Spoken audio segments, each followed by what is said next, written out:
Laptop वाला भी कौन है? लैपटॉप का क्वालिटी वाला देखो, अभी तक कोई आया नहीं है।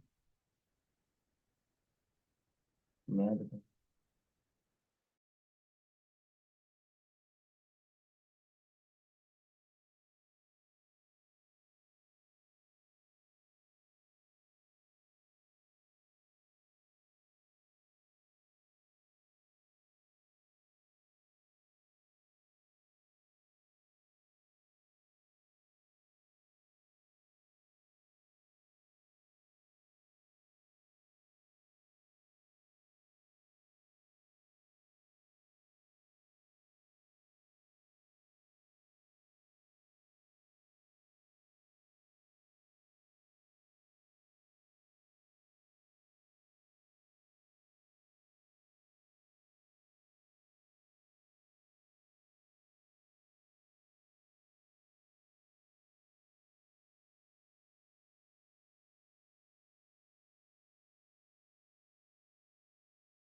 तो रोज सुबह जब भी मैं कुछ अच्छा सुनता हूँ, अच्छा देखता हूँ और अच्छा सोचता हूँ, तो मेरा पूरा दिन अच्छा होने की संभावना बढ़ जाती है। और जब एक एक करके मेरा हर दिन अच्छा गुजरता है, तो मेरी जिंदगी अच्छी हो जाती है। मैं पूरे दिल से आज के इस दिन का स्वागत करता हूँ। आज का ये दिन मेरी आने वाली जिंदगी का पहला दिन है और मुझे पूरा यकीन है कि ये दिन मेरी जिंदगी के सबसे अच्छे दिनों में से एक होने वाला है। आज मैं बहुत खुश हूँ क्योंकि मुझे पूरा विश्वास है आज कुछ ना कुछ ऐसा जरूर होगा जो आज से पहले मेरे साथ नहीं हुआ। मैं आज कुछ नया सीखूंगा, कुछ नया देखूंगा, कुछ नया सुनूंगा, कुछ नया सोचूंगा और कुछ नया बनूंगा। आज मैं बहुत अच्छा महसूस कर रहा हूँ।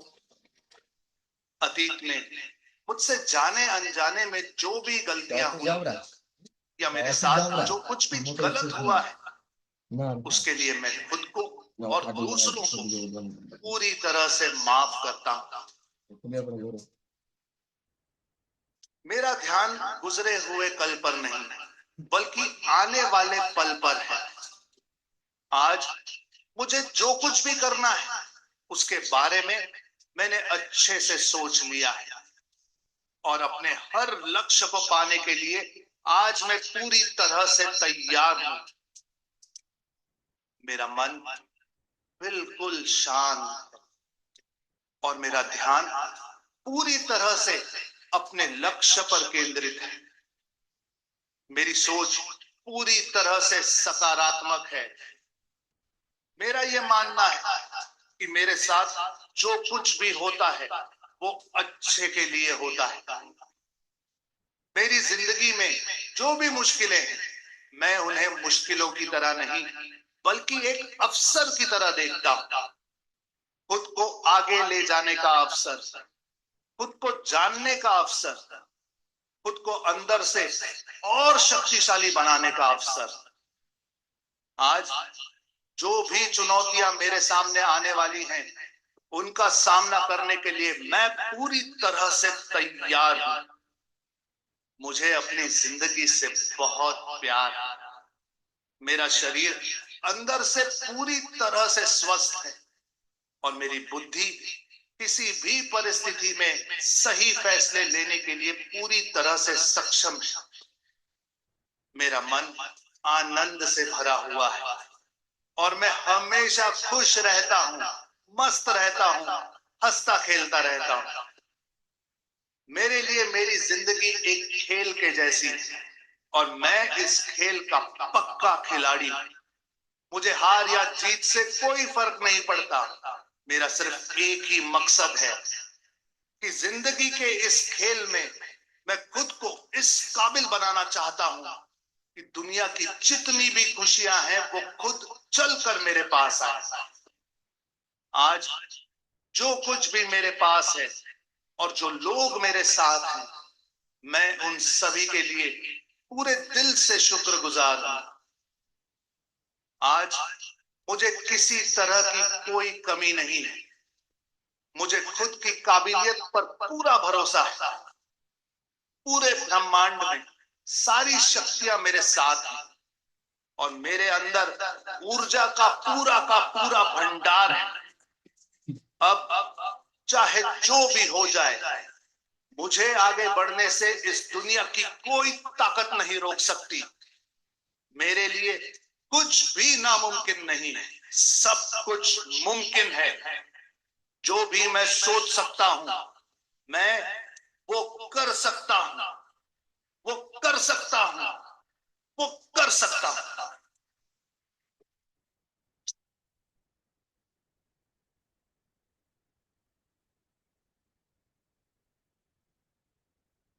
हाँ डेली ये तो इसमें हो पे मतलब का daily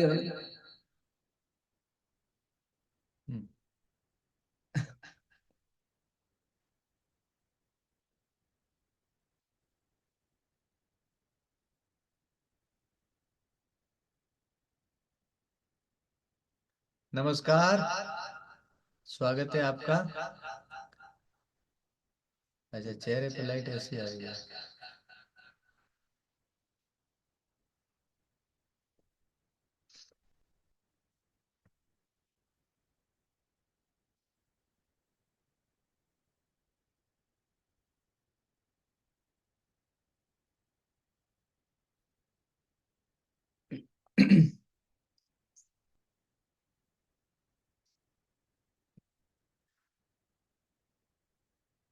good morning, good morning.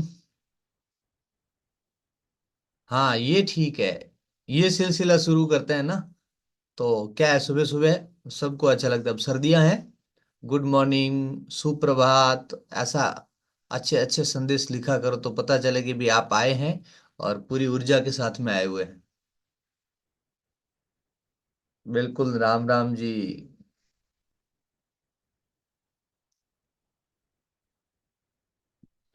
Ram Ram, जय श्री कृष्णा, वड़कुम, वेलकम। बहुत सारी चीजें लिख सकते हैं। वड़कुम बात साउथ वाले लिखते हैं वड़कुम। अब क्या मतलब होता है मुझे नहीं ज्यादा पता, लेकिन इसी तरीके से होता है राम राम, जय श्री कृष्णा, जय श्री राम, ऐसे ही कुछ होता है। चलिए, अब कल हमने कहाँ छोड़ा था। पहले तो मैं पूछना चाहता हूँ कि 21 दिन का जो चैलेंज है वो शुरू कर दिया क्या? 21 दिन वाला जो चैलेंज आप कर रहे हैं ना।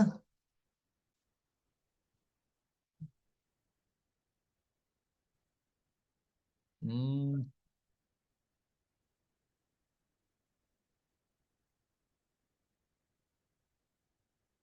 चलो रुको, कल आ जाएगा।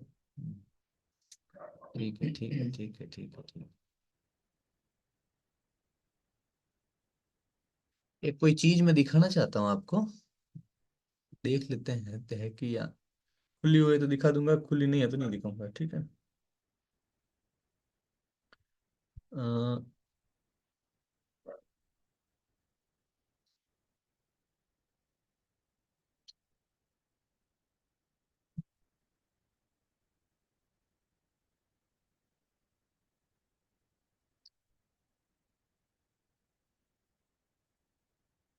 प्रत्येक दिन का लिंक आपने जो क्लास की है।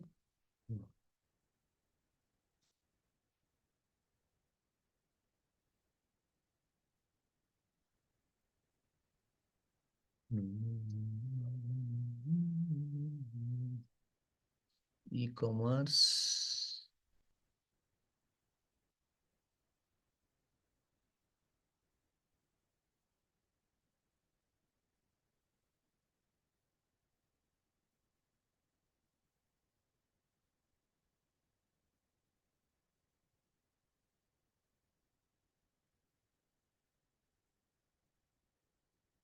अच्छा, अभी तो आज तो ब्लॉग है ना, एसईओ नहीं है, आज ब्लॉग है। चलिए फिर आज इसको क्लोज कर देंगे। आज ये नहीं देखेंगे, आज देखेंगे हम blog. This meeting is being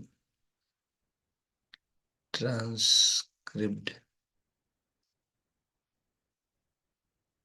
क्या होता है? चलिए अब चलते हैं हम वेबसाइट पर, ठीक है ना। वेबसाइट तो खुली हुई है क्या इसमें?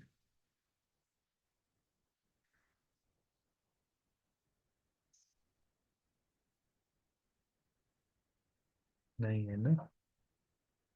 क्या क्या खुला हो, सारा बंद कर देते हैं एक बार के लिए।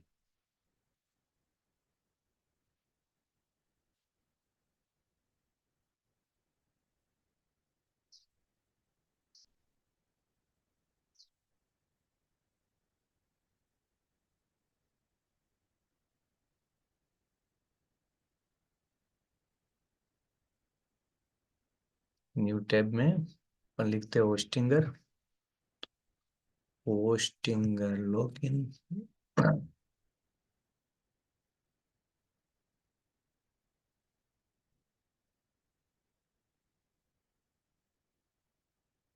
सब डोमेन बना दिया क्या?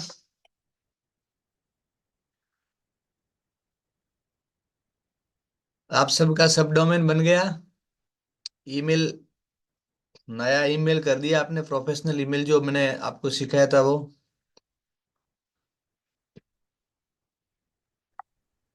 हाँ सर, ईमेल तो कर लिया लेकिन सब डोमेन नहीं बनाया। सब डोमेन अगर आपको लगे तो बना दो, नहीं भी लगे कि अभी नहीं बनाना है तो भी एक बार सब डोमेन बना के रख दो। नई वेबसाइट का तैयार करके रख दो, जब भी जरूरत पड़ेगी तो काम आएगी। आगे वाला जो नाम ठीक है है, सर। आप जो सब डोमेन बना रहे हो उसमें आगे वाला जो नाम है ना, वो नाम आप अपने हिसाब से रख देना। उसमें मैं जो कहूँ ऐसे नहीं। जैसे मैं जो बना रहा हूँ ना, मैंने देखो ये बनाया है shopmanoramamilk.com। shop.manoramamilk.com। ये इसलिए बनाया है क्योंकि मनोरमा मिल्क एक डेयरी है और डेयरी की शॉप ही होती है, डेयरी का कोई सपोर्ट नहीं होता है। तो अगर आप सेवा का कोई काम कर रहे हैं, जैसे कि डिजिटल मार्केटिंग सिखा रहे हैं, तो वो कनेक्ट हो सकता है, सपोर्ट हो सकता है। कनेक्ट डॉट डिजिटल चक्रव्यूह डॉट कॉम हो सकता है। कनेक्ट इसकी जगह आप पढ़े तो ये हो सकता है सपोर्ट डॉट डिजिटल चक्रव्यूह डॉट कॉम, ऐसे भी हो सकता है। या एफईओ है, डिजिटल एफईओ जो आपने बनाया उसमें connect dot digital FEO dot com हो सकता है। या ऐसा अपने हिसाब से कोई शब्द भी आप ले सकते हैं जो आपको अट्रैक्टिव लगे, थोड़ा अलग लगे। तो चलिए इस टाइप से आप बना सकते हैं, बना के रख दीजिए तो आपको समझ में आ जाएगा कि सब डोमेन कैसे बनाना है। अब उसके बाद क्या होता है कि जब आप सब डोमेन बनाते हैं ना, तो जब ई कॉमर्स वेबसाइट बनाएंगे उस समय इसकी जरूरत पड़ेगी, अभी जरूरत नहीं है। तो चाहे तो बना भी सकते हैं, चाहे तो उसको होल्ड भी कर सकते हैं, ठीक है। और अब अपन चलते हैं ब्लॉग पर। आज ब्लॉग देख लेते हैं। ब्लॉग आज देखने के बाद में कल एसईओ से शुरू करेंगे। एसईओ की क्लासेस लगभग 5 से 7 होगी, लेकिन अपनी तो 10 होगी।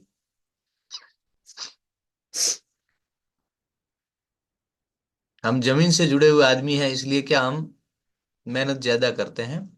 तो बाकी 7 करते तो हम 10 करेंगे। सही बात है ना।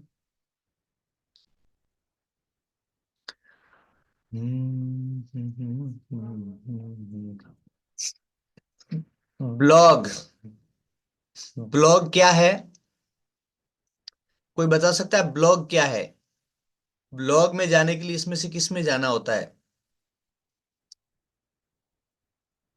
ब्लॉग एक प्रकार का क्या है?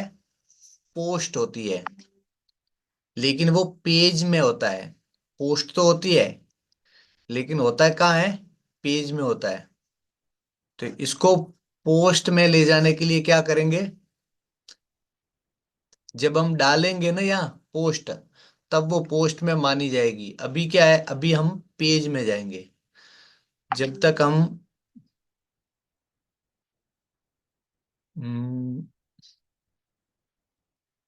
जब तक हम एक भी पोस्ट क्रिएट नहीं करते ना, तब तक हमारा ये ब्लॉग में होगा, और बाकी में पोस्ट डालेंगे तब पोस्ट में दिखेगी। ठीक है ना? तो अभी हम पेज में जा रहे हैं। पेज में इतने सारे पेज है, उसी में एक ब्लॉग का पेज होता है। अगर किसी का ब्लॉग का पेज बना हुआ नहीं है तो आप बना लीजिए, क्योंकि पेज बनाने में मैंने आपको बताया था, पेज बनाना बहुत आसान है। पेज बनाना बिल्कुल आसान है। यहाँ आप जो पेज लिखा हुआ है, यहाँ आप ऐड न्यू पेज में जाइए। ऐड न्यू पेज में जाकर के क्लिक करिए, और क्लिक करके जो जैसे मैंने ऐड न्यू पेज पे क्लिक किया, यहाँ टाइटल लिखिए। टाइटल आप लिख देना ब्लॉग, और इसको पब्लिश पब्लिश 2 बार कर देना। ये ब्लॉग बन जाएगा, मतलब ब्लॉग की ये जो ब्लॉग का पेज है वो बन जाएगा। अभी मेरे ऑलरेडी बना हुआ है, तो मैं इसको बैक कर रहा हूँ। ठीक है? चलिए, आया समझ में? नहीं आया तो पूछ लीजिए, आया है तो कर लीजिए। जिनके समझ में आ गया वो कर लीजिए, जिनको नहीं आया वो पूछ लीजिए। ठीक है? अब ब्लॉग जो है उसमें हम क्या करेंगे? एडिट विथ एलिमेंटर करेंगे। क्या करेंगे? Edit with Elementor. तुम्हारा एडिट विथ एलिमेंटर नहीं आया? नहीं, कैसे आता? तो है, ब्लॉग है।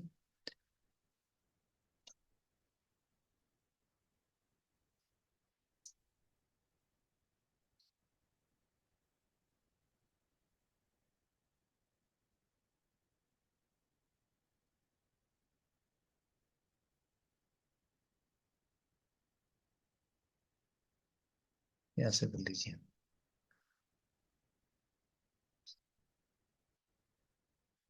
चलिए, अब हम आ गए हैं ब्लॉग पर। और ब्लॉग में आपको पता है, मैंने पहले से ही एक फोटो डाला हुआ है, एक तस्वीर डाली हुई है ब्लॉग की। ठीक है? अच्छा, अब मैंने लिखा है ब्लॉग। ब्लॉग में एक शायद मैंने आपको ये लिखा था ना। मैंने शायद आपको ये सारा दिखाते हुए लिखा था। एक आपको यहाँ लेना है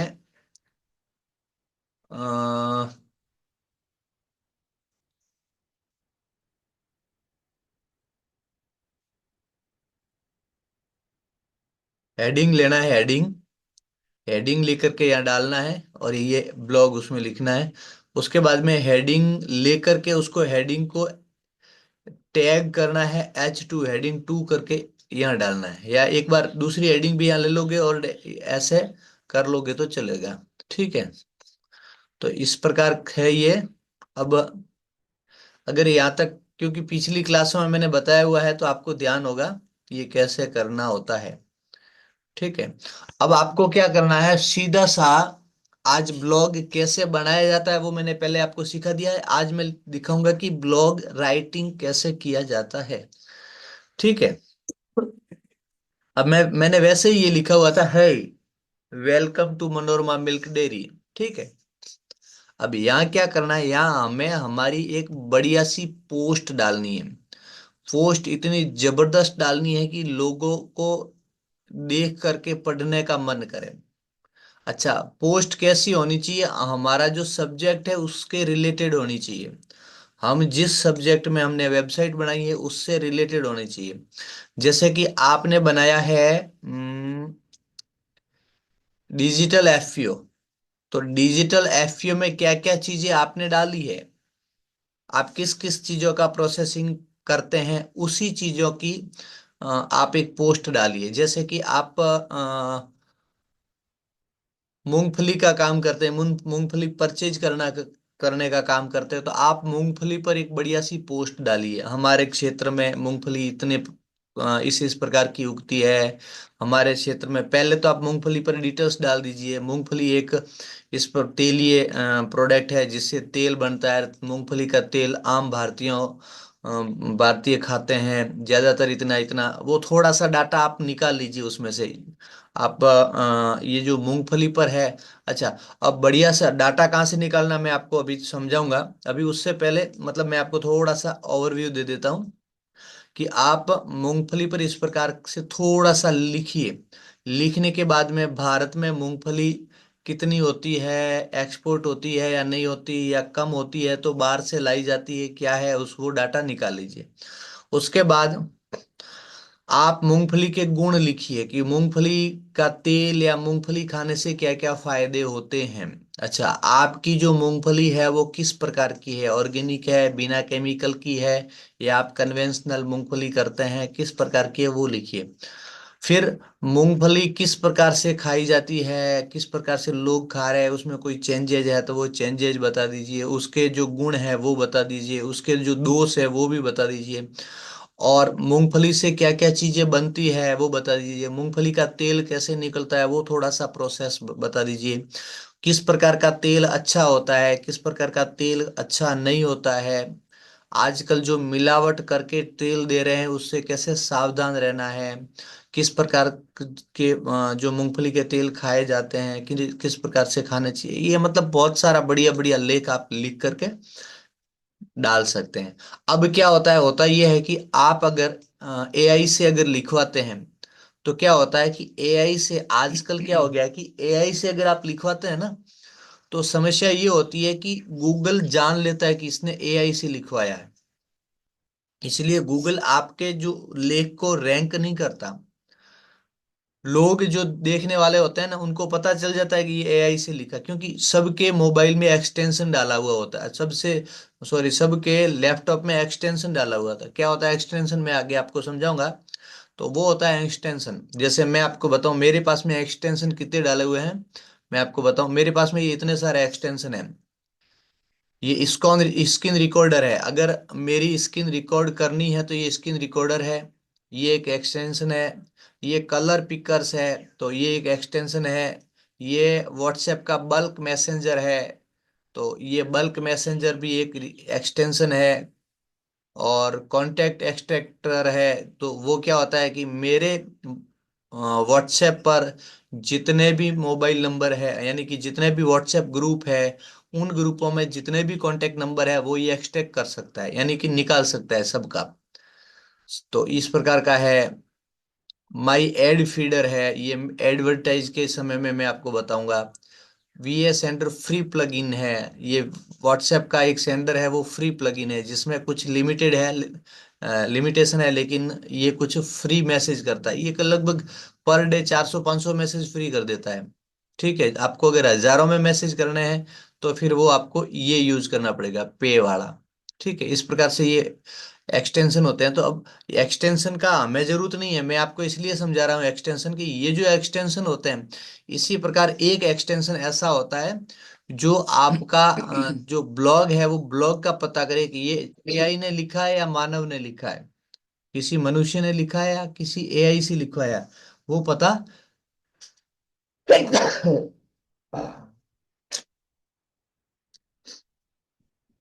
सॉरी।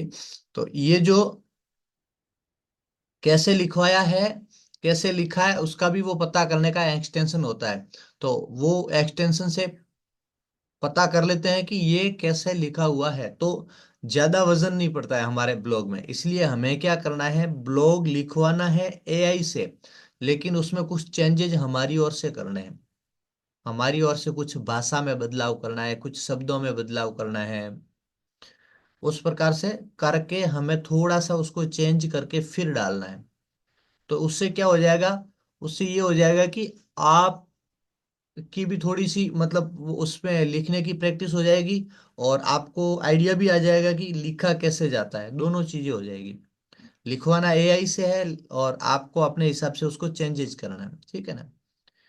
चाहे तो आप खुद लिख सकते हैं, अगर आपको लिखना आता है तो खुद लिख सकते हैं, एआई जरूरी नहीं है। लेकिन अगर आपको लिखना नहीं आता है तो शुरुआत में एआई से आप मदद लीजिए, बाद में लिखना ऑटोमेटिकली आपको आ जाएगा। आपको फिर बाद में लिखना मतलब शुरू कर लोगे तो फिर उसके बाद में आसान हो जाएगा आपके लिए लिखना। ठीक है ना। तो अब मैं आपको बताता हूँ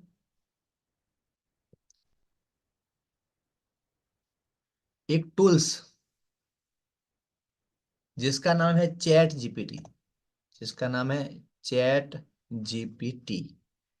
ठीक है, चलते हैं चैट जीपीटी पर। मैंने आपको एक व्हाट्सएप का टूल्स बताया था, व्हाट्सएप का, और व्हाट्सएप का एआई टूल्स जो है वो भी सेम है, उसमें भी आप लिख सकते हैं। और ये दूसरा जो है वो है चैट जीपीटी। आप लिख देना, नाम लिख देना, चैट जीपीटी। ठीक है। जैसे आप चैट जीपीटी गूगल पे सर्च करोगे, तो चैट जीपीटी सर्च करोगे तो यहाँ आएगा इस टाइप का। अब आपको यहाँ जो ट्राई चैट जीपीटी है इस पे क्लिक करना है। किस पे करना है? Try chat GPT. ठीक है। अब ये बता रहा है कि वेलकम बैक, लॉग इन और साइन अप या जो भी है वो कर सकते हैं। तो मैं लॉग इन कर रहा हूँ। अब मुझे काफी समय हो गया इसको यूज किए हुए, तो मुझे याद नहीं है मेरा पासवर्ड। तो मैं देख लेता हूँ, गूगल से मैं कर लेता हूँ, साइन अप होता है तो। चलिए।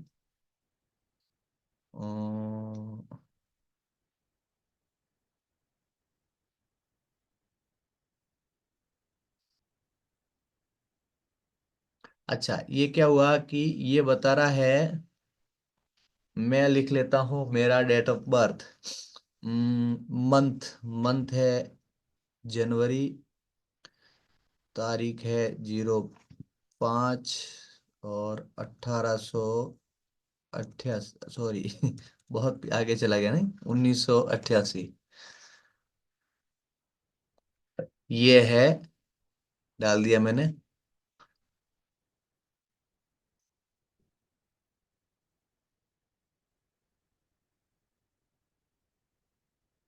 चलिए, इसने एक्सेप्ट कर लिया। अब मेरा ये नया अकाउंट बन गया। आप भी ऐसे अपना, आप ज्यादातर अगर जैसे मैंने ये गूगल से लॉगिन किया है ना, ऐसे गूगल से सीधा अगर लॉगिन करोगे, आपका आपकी मेल आईडी से सीधा लॉगिन करोगे ना, तो आपको ढूंढने की जरूरत नहीं पड़ेगी, हाथों हाथ खुल जाएगा, कुछ नहीं मांगेगा फिर वो।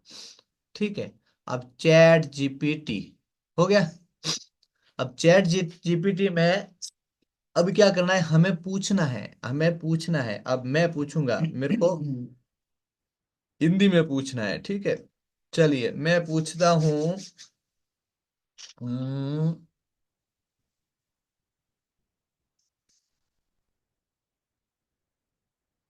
देसी गाय की, देसी गाय पर एक लेख। एक काम करते हैं, देसी गाय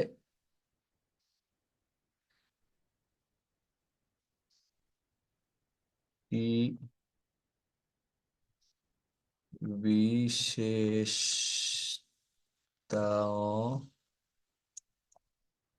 पर एक लेख। ठीक है, लिखिए। मैंने ये बोल दिया कि देसी गाय की विशेषताओं पर एक लेख लिख करके दीजिए। अब ये चैट जीपीटी मेरे को क्या करके दे रहा है, आप देखिए। फटाफट फटाफट सारा काम ये कर रहा है, और काम करते हुए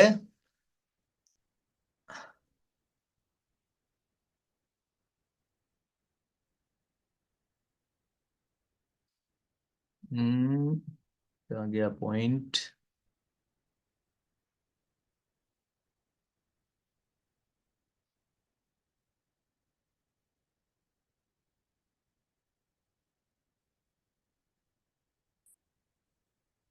ये इन्होंने लिख करके दे दिया फटाफट। ठीक है। अब मैं क्या करूंगा, देखिए, बात यह है कि ये लेख अभी मुझे चेंज करना है, इस लेख को मुझे क्या करना है, चेंज करना है। तो अभी मैं क्या करता हूं, इसको मैं कर देता हूं कॉपी। इसको मैं कर देता हूं कॉपी।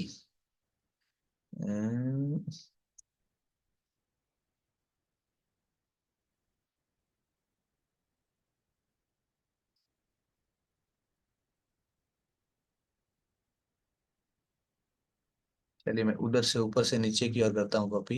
आई थिंक क्या हो जाए।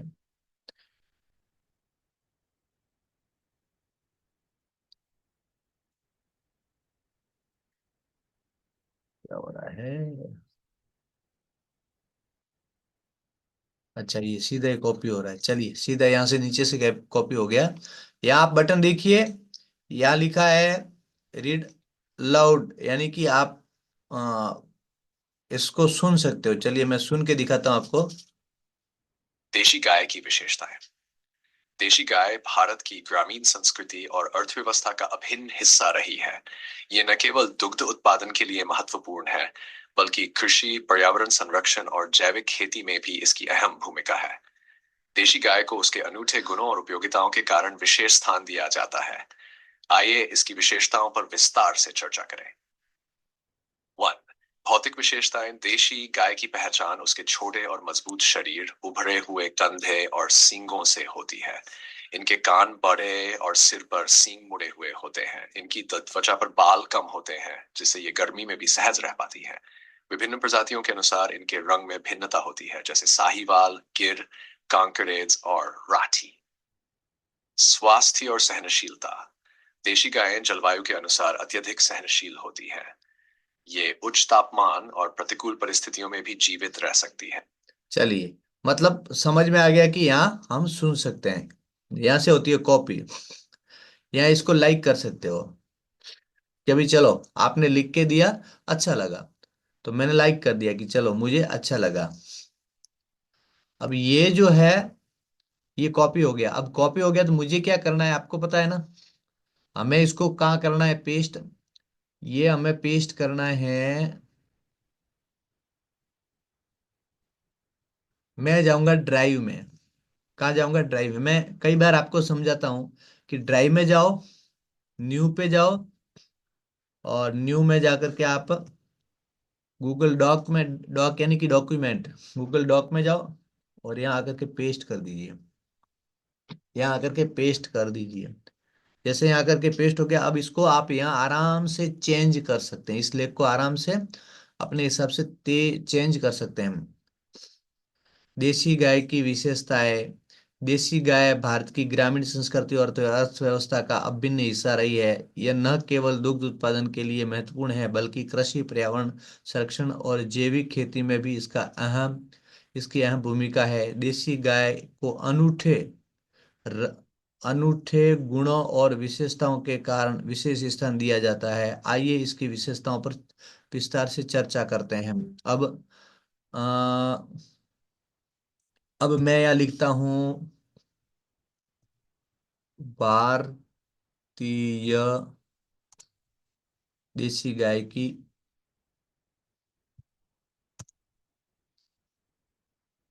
प्रमुख विशेषताएं।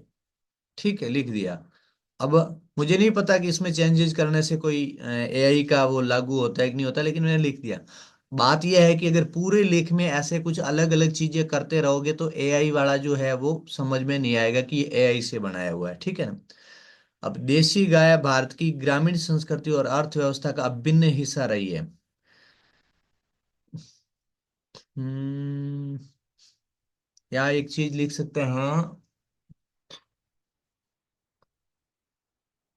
भारतीय,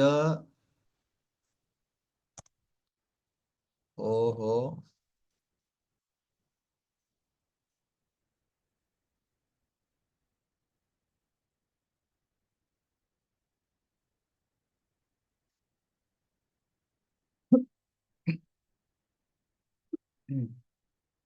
मैं यहाँ एंटर कर देता हूँ। यहाँ होता है क्या है कि अक्सर एक दूसरे के ऊपर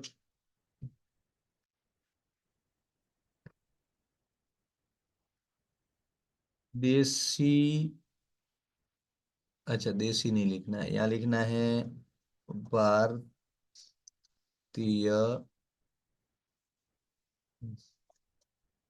कृषि का इतिहास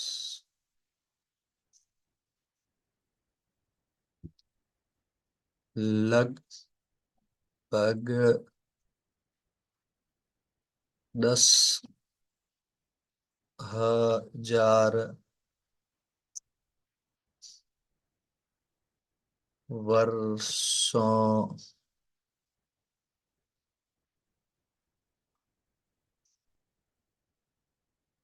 वर्षों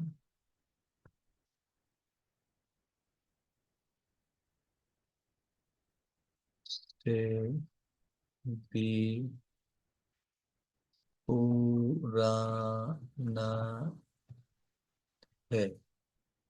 ठीक है। भारतीय कृषि का इतिहास लगभग 10,000 वर्षों से भी पुराना है।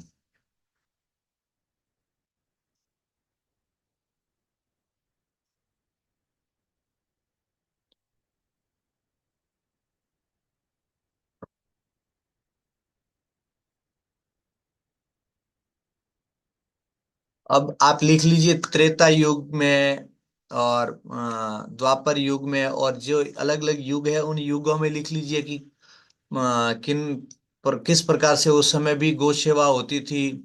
आप लिखिए कि जैसे कि राजा दिलीप थे, राजा दिलीप ने भी गौ सेवा की थी, उन्होंने गौ की कैसे सेवा की वो लिख लीजिए। उसके बाद में लिखिए कि भगवान कृष्ण ने गौ सेवा गौ पालन किया था। उसके बाद में ऐसे ऐसे दो तीन उदाहरण दे दीजिए और ये सारी चीजें उसमें डाल दीजिए। ठीक है, अभी मैं नहीं कर रहा हूँ क्योंकि उसमें समय लिखने में समय जाएगा।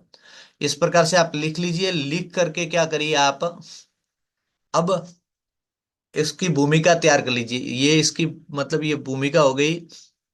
मैं लिख लेता हूं राजा, हम्म, राजा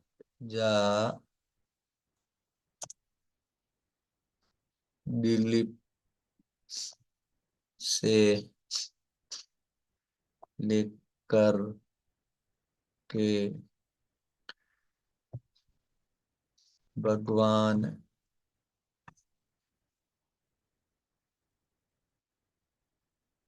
कृष्ण तथा राजा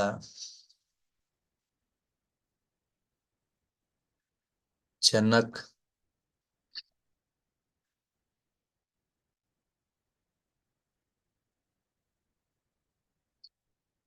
सभी ने गौ पालन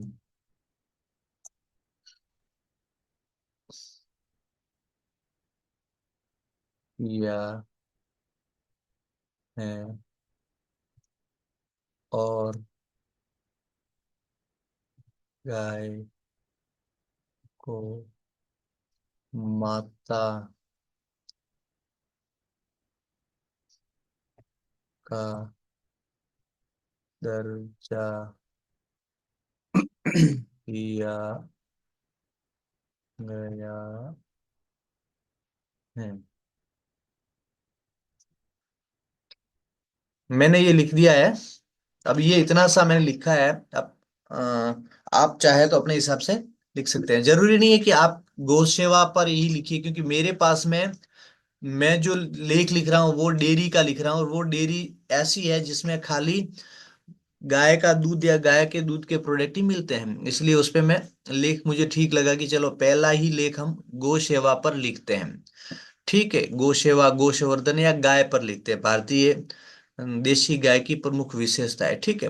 अब मैंने लिख दिया भारतीय कृषि का इतिहास लगभग 10,000 वर्षों से भी पुराना है। और राजा दिलीप से लेकर के भगवान, अच्छा भगवान पूरा नहीं आया ना, भगवान, चलिए राजा, अब भगवान नहीं लिख करके अपन लिख लेते हैं श्री कृष्ण तथा राजा जनक सभी ने गो पालन किया है और गाय को माता का दर्जा दिया गया है। अच्छा, ये भारतीय कृषि का इतिहास लगभग 10,000 वर्षों से भी पुराना है। और भारत की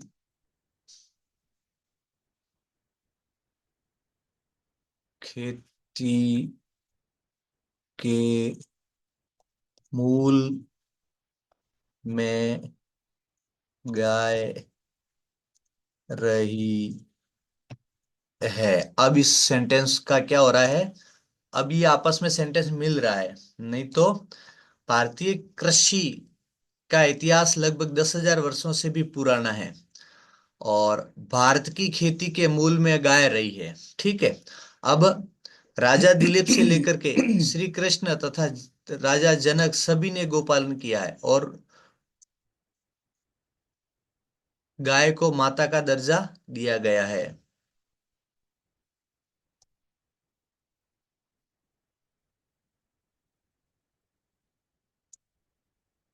गाय को अपने प्राण आ, अपने प्राण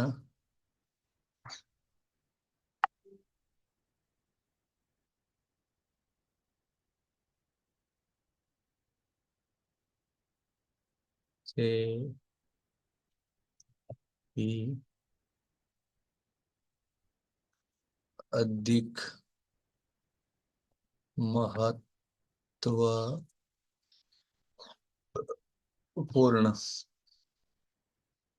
माना है। चलिए ये हो गया। मन है, माना है, माना है। ठीक है। अब इतना खूब है। अब मैंने ये अपन लिखने चाहे तो खूब लिख सकते हैं। अब ये पूरा का पूरा लेख है ना, लिख सकते हैं अपन। मुझे तो लिखने में कोई परेशानी नहीं होती। सबका अलग अलग विषय होता है, सबकी अलग अलग अपनी अपनी जानकारी होती है। तो चलिए, अब मैंने लिखा है भारतीय देसी गाय की प्रमुख विशेषता है और ये मैंने थोड़ा चेंजेस कर दिया है। अब यहाँ देसी गाय भारत की, अब ये तो कंटेंट मेरा है, तो मेरे कंटेंट में हो सकता है कोई लिखावट में कहीं चेंजेज हो, बाकी तो सारी चीजें कंप्लीट है। तो उसको देख सकते हैं अपन। इसको आप आराम से देख लीजिए। देसी गाय भारत की ग्रामीण संस्कृति और अर्थव्यवस्था का अभिन्न हिस्सा रही है। यह न केवल दुग्ध के लिए महत्वपूर्ण है बल्कि कृषि, पर्यावरण संरक्षण और जैविक खेती में भी इसकी अहम भूमिका है। देसी गाय को उनके अनूठे गुणों और उपयोगिताओं के कारण विशेष स्थान दिया जाता है। इनकी विशेषताओं पर विस्तार से चर्चा करें। ठीक है। अब यहाँ इन सारी चीजों में आपको थोड़ा थोड़ा थोड़ा हल्का हल्का हल्का चेंज करना है। सब चीजों में कम लागत में देखभाल, प्राकृतिक जड़ी बूटियों के रूप में उपयोग, निष्कर्ष और ये सारी चीजें होकर के कंप्लीट कर लेना है। सब में थोड़ा थोड़ा चेंजेस कर लेना है। अब जैसे इसमें चेंजेस हो जाए, अब हमें क्या करना है, महत्व की बात अब आ रही है। अब देखिए बात यह है कि अभी जैसे आपने ये लिखा है, इसमें चेंजेस किया है अपने हिसाब से, तब तो ठीक है। लेकिन अगर आपको चेंजेस नहीं करना आता, कि चेंजेस भी नहीं करना आता, मुझे तो इसके विषय में पता ही नहीं है, मुझे तो, चलिए मैं एक और चीज आपको अभी बीच में बता देता हूँ। आप इसको कर लीजिए कॉपी, और ये जो टाइटल है ना, टाइटल, हाँ ओके टाइटल आ गया, ठीक है। नहीं तो इसको कॉपी करके डाल देते। अब टाइटल आ गया, तो ये टाइटल फिर आपको ढूंढने में आसानी रहेगी। ये जो लेख है ना, बाद में भी आपको ढूंढोगे तो ये टाइटल लिखा हुआ होगा तो आसानी रहेगी, इसलिए टाइटल लिख देना इसमें। अब मैं वापस उसी बात पे आता हूँ कि अगर आपको कई बार क्या होता है कि चेंजेज करना नहीं आता, हमें क्या होता है इस विषय पे ज्यादा पता नहीं होता है तो हम चेंजेज नहीं कर पाते हैं। ऐसी स्थिति अगर होती है तो आपको क्या करना है, या कई बार क्या होता है हम कंटेंट अंग्रेजी में लिखते हैं, अंग्रेजी में कंटेंट लिखना हमें आता नहीं है, अंग्रेजी हमें नहीं पता, तो उसमें चेंजेस क्या करना। जब अंग्रेजी में सामने वाले ने लिखा है, हमें तो पता ही नहीं है, पढ़ना ही नहीं आता, तो चेंजेस क्या करेंगे। ऐसी स्थिति में हमें दो प्रकार का कंटेंट होता है। एक तो कंटेंट होता है एआई जनरेट कंटेंट और एक होता है ह्यूमन जनरेट कंटेंट। तो क्या होता है कि जो मानव के द्वारा लिखा हुआ होता है, हमें उसको बताना, सॉफ्टवेयर को ये बताना है कि ये मानव के द्वारा लिखा हुआ है। तो उसके लिए भी एक अलग से सॉफ्टवेयर आया हुआ है, उसके लिए भी अलग से एक सॉफ्टवेयर है कि आप पहले एआई से लिखवाओ और एआई से लिखवा करके दूसरे वाले सॉफ्टवेयर में डाल दो, वो आपको चेंजेस करके दे देगा, मानव कैसे लिखते हैं ऐसे चेंजेस करके दे देगा। तो वो चेंजेस आप कर सकते हैं, वो मैं आपको अभी नहीं बताऊंगा क्योंकि अभी आपके लोड पड़ेगा। अभी ये सारे सॉफ्टवेयर एक साथ में करोगे तो आपके लोड पड़ेगा। अभी एक बार आपको ब्लॉग लिखना सीखना है, बाद में जब ब्लॉग लिखने की अच्छी प्रैक्टिस हो जाएगी उस समय मैं आपको बताऊंगा कि ब्लॉग में, क्योंकि अभी तो 5-7 ब्लॉग ऐसे हैं जो आपका जो विषय वाले हैं वो चेप दो, पर 7 दिन में एक ब्लॉग डालो, पर 10 दिन में एक ब्लॉग डालो। ब्लॉग डालने में होता क्या है कि ब्लॉग डालते हुए आपको बहुत सारी चीजों का ध्यान रखना है। कैसे? एक तो ये है कि ब्लॉग आप डालोगे, आप जब भी ब्लॉग डालते हो तब जो विषय की आपकी वेबसाइट है, जिस विषय में आपकी वेबसाइट है उसी विषय का ब्लॉग लिखिए। अच्छा, आज ही डालना है आज ही लिखना है ऐसा नहीं, 2 दिन पहले आराम से उसको तैयार करिए और तैयार करके उसको रखिए, और फिर एक डे फिक्स करिए कि उस दिन मेरे को डालना है। सोमवार, मंगलवार, शनिवार, जो भी वार है उस वार को ही आपको ब्लॉग डालना है, ये फिक्स कर लीजिए। दूसरा,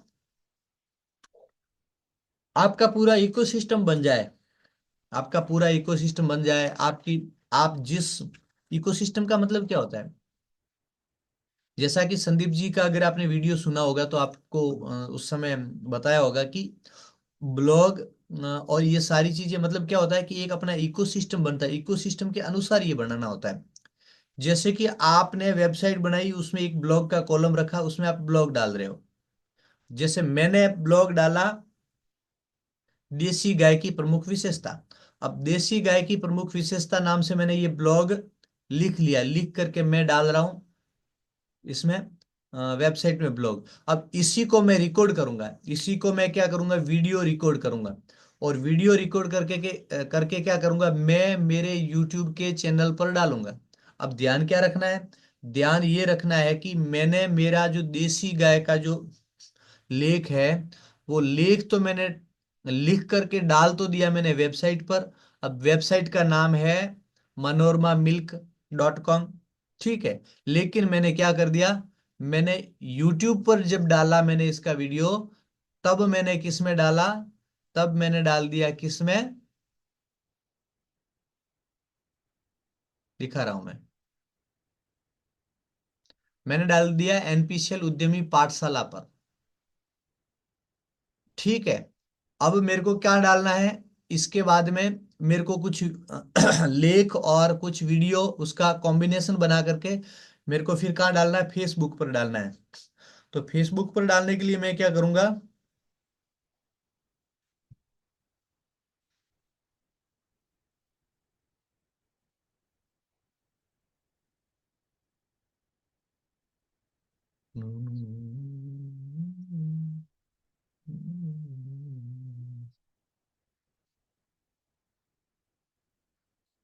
चलिए ये नहीं से एक्सेप्ट कर रहा है, कोई बात नहीं, अभी मैं इसको एज इट इज छोड़ देता हूँ। The password that you have entered is incorrect, forgotten password. चलिए ये अभी फेसबुक वाला अभी जम नहीं रहा है, चलिए छोड़िए, अभी मैं इसको छोड़ देता हूँ। मैं आपको समझा देता हूँ कि फेसबुक में मैं जो डालूंगा वो मैं किस में डालूंगा, मेरा नारायण विठल नाम का जो अकाउंट है उसमें।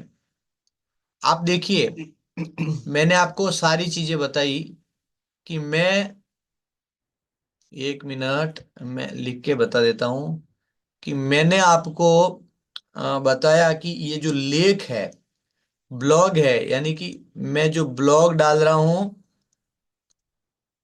वो डाल रहा हूं किसमें, मैं डाल रहा हूं Manorama milk producer company, sorry Manorama milk .com में।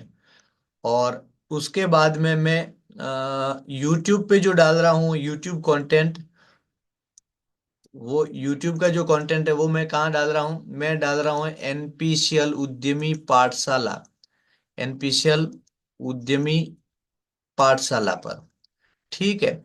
अब तीसरी चीज मैं फेसबुक पर जो चीजें डाल रहा हूँ, वो फेसबुक पर जो चीजें डाल रहा हूँ वो किस में डाल रहा हूँ, मैं नारायण विट्ठल के अकाउंट से डाल रहा हूँ। अब बताइए मेरे को, अब ये सारी की सारी चीजें मैं ऐसे डाल रहा हूं, मेरा इकोसिस्टम रैंक करेगा क्या?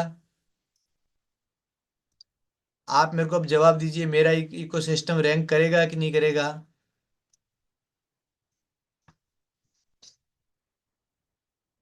अगर मैं ब्लॉग डाल रहा हूं मनोरमा मिल्क डेयरी के नाम से, मैं यूट्यूब पे डाल रहा हूँ एनपीसीएल उद्यमी पाठशाला नाम से, फेसबुक पर डाल रहा हूँ मैं नारायण विठल नाम से, और जितने जितने अकाउंट है उसमें अलग अलग अकाउंटों में अलग अलग प्रकार से मैं ये कंटेंट डाल रहा हूँ, मेरा रैंक करेगा कि नहीं करेगा? बताइए बताइए बताइए। नहीं करेगा। नहीं करेगा, कारण? हर जगह पर अलग अलग नाम से दिया, एक ही नाम से देना चाहिए हर प्लेटफार्म पे। नहीं, कारण क्या? अलग अलग नाम से आगे डाल तो दिया ना मैंने। नहीं सर, जो है अगर हम एक ही नाम से हर जगह पर अपना अकाउंट बनाते हैं तो उससे गूगल को पता चलता है कि एक ही व्यक्ति का ये सब है। यस यस, अब पॉइंट पे आए आप। हमें गूगल को बताना है कि ये कंटेंट मेरा है, ठीक है। अब गूगल कैसे मानेगा कि आपका है? जब आप अलग अलग नाम से, अलग अलग स्पेलिंग से, अलग अलग जगह अकाउंट बनाओगे और उसमें अलग अलग प्रकार की चीजें डालोगे तो गूगल आपको सर्च नहीं कर पाएगा। गूगल आपको सर्च नहीं कर पाएगा, इसलिए गूगल आपको रैंक नहीं करेगा, ठीक है ना। इसलिए हमें क्या करना है, हमें सारी जगह पर जो भी हम ब्लॉग डाल रहे हैं उसी प्रकार का एक इकोसिस्टम होना चाहिए। आप अपने नाम से, आपका अगर ब्लॉग है, सॉरी आपका वेबसाइट है, तो आप अपने नाम से करिए, आपका जिस नाम से वेबसाइट है उसी नाम का यूट्यूब चैनल बनाइए, उसी नाम का आप फेसबुक का अकाउंट बनाइए, उसी नाम का आप जितने भी सोशल मीडिया के, इंस्टाग्राम के हैं और सोशल फेसबुक के हैं, लिंक्डइन के हैं और ट्विटर के हैं, जितने भी हैं उन सब में आप क्या करिए, उसी प्रकार का अकाउंट बनाइए। उसको कहता है इकोसिस्टम। और इन इकोसिस्टम को आपस में जोड़ना कैसे होता है, ये सारी चीजें बना करके मैं बताऊंगा, तो आपस में इनको जोड़ा जाता है। अब जैसे इनको आपस में जोड़ दोगे तो क्या हो जाएगा, एक दूसरे की चीजें एक दूसरे पर आना जाना शुरू हो जाएगी, एक दूसरे के कस्टमर भी एक दूसरे के ऊपर आना जाना शुरू हो जाएंगे। या जैसे कि आपने यूट्यूब चैनल पर कोई वीडियो डाला है, आपने यूट्यूब पर कोई वीडियो डाला है और वो यूट्यूब का वीडियो देख करके कोई आपकी वेबसाइट पर आ रहा है, वो क्यों आ रहा है? क्योंकि यूट्यूब से आपकी वेबसाइट लिंक है। और आपकी वेबसाइट से देख करके कोई आपके फेसबुक पेज पर आ रहा है, कोई आपके फेसबुक के ग्रुप में आ रहा है, वो क्यों आ रहा है? क्योंकि आपका आपस में इन सब अकाउंट में क्या है, इन सब प्लेटफॉर्म पर एक दूसरे का लिंक डाला हुआ है, आपने एक दूसरे को लिंक किया हुआ है। इसीलिए क्या हो रहा है, आपका जो कस्टमर है, आपका जो व्यूअर है, वो आपके चारों ओर घूम करके आपके बारे में जानना चाहता है, क्योंकि आपका ब्लॉग अच्छा लगा, आपकी पोस्ट अच्छी लगी, तो वो क्या करेगा, वो आपको और ज्यादा रिसर्च करेगा, और ज्यादा रिसर्च करेगा तो वो अलग नाम से नहीं करेगा, वो आपका जो पहले वाला अकाउंट है उसी अकाउंट से नाम, उसी अकाउंट के नाम से वो सर्च करेगा, लेकिन उस अकाउंट से आप दिखोगे नहीं, क्योंकि मैं यूट्यूब चैनल उद्यमी पाठशाला नाम से डाल रहा हूँ, और मेरा ब्लॉग है वो मनोरमा मिल्क नाम से है, और मेरा फेसबुक का अकाउंट है नारायण विठल नाम से है। तो क्या होने वाला है, सारी चीजों में गड़बड़ी होने वाली है, सामने वाले को कुछ मिलने वाला नहीं है मेरे बारे में। इसलिए क्या है कि अगर कोई आदमी सर्च नहीं कर सकता तो इसी प्रकार गूगल भी आपको सर्च नहीं कर पाएगा और सारी जानकारियों को एक जगह समेट करके नहीं रख पाएगा। इसलिए हमें इकोसिस्टम बनाते हुए ये ध्यान रखना है कि हमें एक पर्टिकुलर जो नाम हमने सेलेक्ट किया उसी नाम के साथ में चलना है हमें। दूसरी चीज, ये तो ठीक है, अब आपको इसके साथ में जो एड्रेस भी डाल रहे हैं वो भी सेम रखना है। मैं कभी डाल रहा हूँ खेतेश्वर कॉलोनी पहाड़पुरा रोड सांचौर, ठीक है। कभी मैंने डाल दिया new, sorry old power house, near old power house Sanchore, Kheteshwar colony near old power house Sanchore. मतलब क्या, गड़बड़। गड़बड़ क्यों? क्योंकि कभी तो मैंने पहाड़पुरा रोड लिख दिया और कभी मैंने लिख दिया नियर ओल्ड पावर हाउस, तो दोनों में क्या हो गया, एड्रेस चेंज हो गया। इसलिए कई बार क्या होता है, ये मिस्टेक होती है तो गूगल वो सर्च नहीं कर पाता है। इसलिए हमें एक एड्रेस फिक्स कर देना है, उसमें आपने गली नंबर 18 लिखा तो गली नंबर 18 होना चाहिए, गली नंबर 20 लिखा तो गली नंबर 20 होना चाहिए, प्लॉट नंबर, खसरा संख्या जो भी आपने लिखा एज इट इज होना चाहिए फिर। उसमें कभी चेंजेस करने की जरूरत नहीं है। आप अगर जगह भी चेंज कर दो, कई बार क्या होता है कि आज तो मेरी दुकान यहाँ है और कल मैं दुकान चेंज कर सकता हूँ, मेरे को दूसरी अच्छी लगी तो दूसरी जगह दुकान ले सकता हूँ, या कोई दूसरे कारण से भी मैं जगह चेंज कर सकता हूँ। तो आप एक फिक्स अपने एड्रेस जो गूगल पर जो आप डाल रहे हैं या जो आप ऑनलाइन जो भी एड्रेस डाल रहे हैं वो अपने घर का डाल दीजिए, फिक्स वाला। कहीं जाने की जरूरत नहीं, चाहे आपकी दुकान कहीं पे भी चेंजेज हो लेकिन घर का एड्रेस है वो सेम रहने वाला है, तो वो डाल दीजिए। बाई चांस अगर ऐसा होता है कि मैंने घर भी चेंज कर लिया, जो पुराना वाला घर था, कई बार कई सिटियों में ऐसे होता है, अपने गाँव में तो नहीं होता है, हमारे गाँव में तो कई पीढ़ियों से वही घर वही खेत वही मकान वही सारी चीजें होती है। लेकिन सिटियों में ऐसा होता है कि इस बार नई कॉलोनी थी तो पुराने वाली कॉलोनी का मकान बेच दिया, नई कॉलोनी में शिफ्ट हो गए, ऐसा होता है। तो ऐसी स्थिति में करना क्या है कि अगर आप जगह चेंज कर दो तो कभी कभार चेंज होती है, तो आप क्या सारे सिस्टम में जाकर के अपना एड्रेस चेंज कर दो, जितने भी प्लेटफॉर्म है उन प्लेटफॉर्म पर जाकर के अपना एड्रेस चेंज कर दो, नया वाला एड्रेस है वो डाल दो। पर सारे एड्रेस में एक ही प्रकार की स्पेलिंग होनी चाहिए, एक प्रकार की कॉमा मात्र भी कोई प्रकार की प्रॉब्लम अलग अलग चेंजेज नहीं होना चाहिए, तो आपका जो है वो रैंक करेगा और इतना फटाफट करेगा। आपने अगर पूरा इकोसिस्टम बना दिया यार, आप पर 7 दिनों में एक ब्लॉग डाल रहे हो और उस ब्लॉग के रिलेटेड आप वीडियो बनाकर डाल रहे हो और वीडियो के रिलेटेड आप फेसबुक में भी कुछ डाल रहे हो, कुछ आप यूट्यूब पे रील डाल रहे हो, कुछ यूट्यूब पे बड़ा लेख डाल रही है, सारी चीजें आपने इंस्टाग्राम पे भी डाल दिया, कुछ काट करके कुछ अच्छी अच्छी चीजें उसमें से आप जो आपने जैसे बोला है ये गाय के विषय में, उसमें बहुत सारी चीजें आप डाल करके देख सकते हो। तो ये जब करोगे ना तो आपका जो है वो सिस्टम रैंक करेगा, और देख लेना आप कुछ ही समय में 2-4 महीने के अंदर जबरदस्त आपकी रैंक हो जाएगी। यूट्यूब पे भी लोग आना शुरू हो जाएंगे। कई बार क्या होता है, कई लोग यूट्यूब पे डालते रहते हैं, यूट्यूब पे डालते रहते वीडियो डालते रहते लेकिन कहते हैं यार यूट्यूब में डालने से कुछ नहीं होता है। यूट्यूब में डालने से होता है, बहुत कुछ होता है, लोगों के हुआ भी है और लोग अच्छा पैसा भी कमा रहे हैं। लेकिन एक सिस्टम तो समझिए, सिस्टम क्या होता है कि यूट्यूब पर आप कंसिस्टेंसी रखिए, जो चीज आप जब भी, जैसे मैं पर डे एक वीडियो डाल देता हूँ, अब पर डे एक वीडियो डालता हूँ तो मुझे पर डे एक ही वीडियो डालना होगा, पर डे वीडियो डालना पड़ेगा क्योंकि मैं डाल रहा हूँ। तो गूगल आपकी कंसिस्टेंसी को, सॉरी ये जो यूट्यूब है आपकी कंसिस्टेंसी को देखता है कि बार बार ये डाल रहा है, उसी समय डाल रहा है कि नहीं डाल रहा है।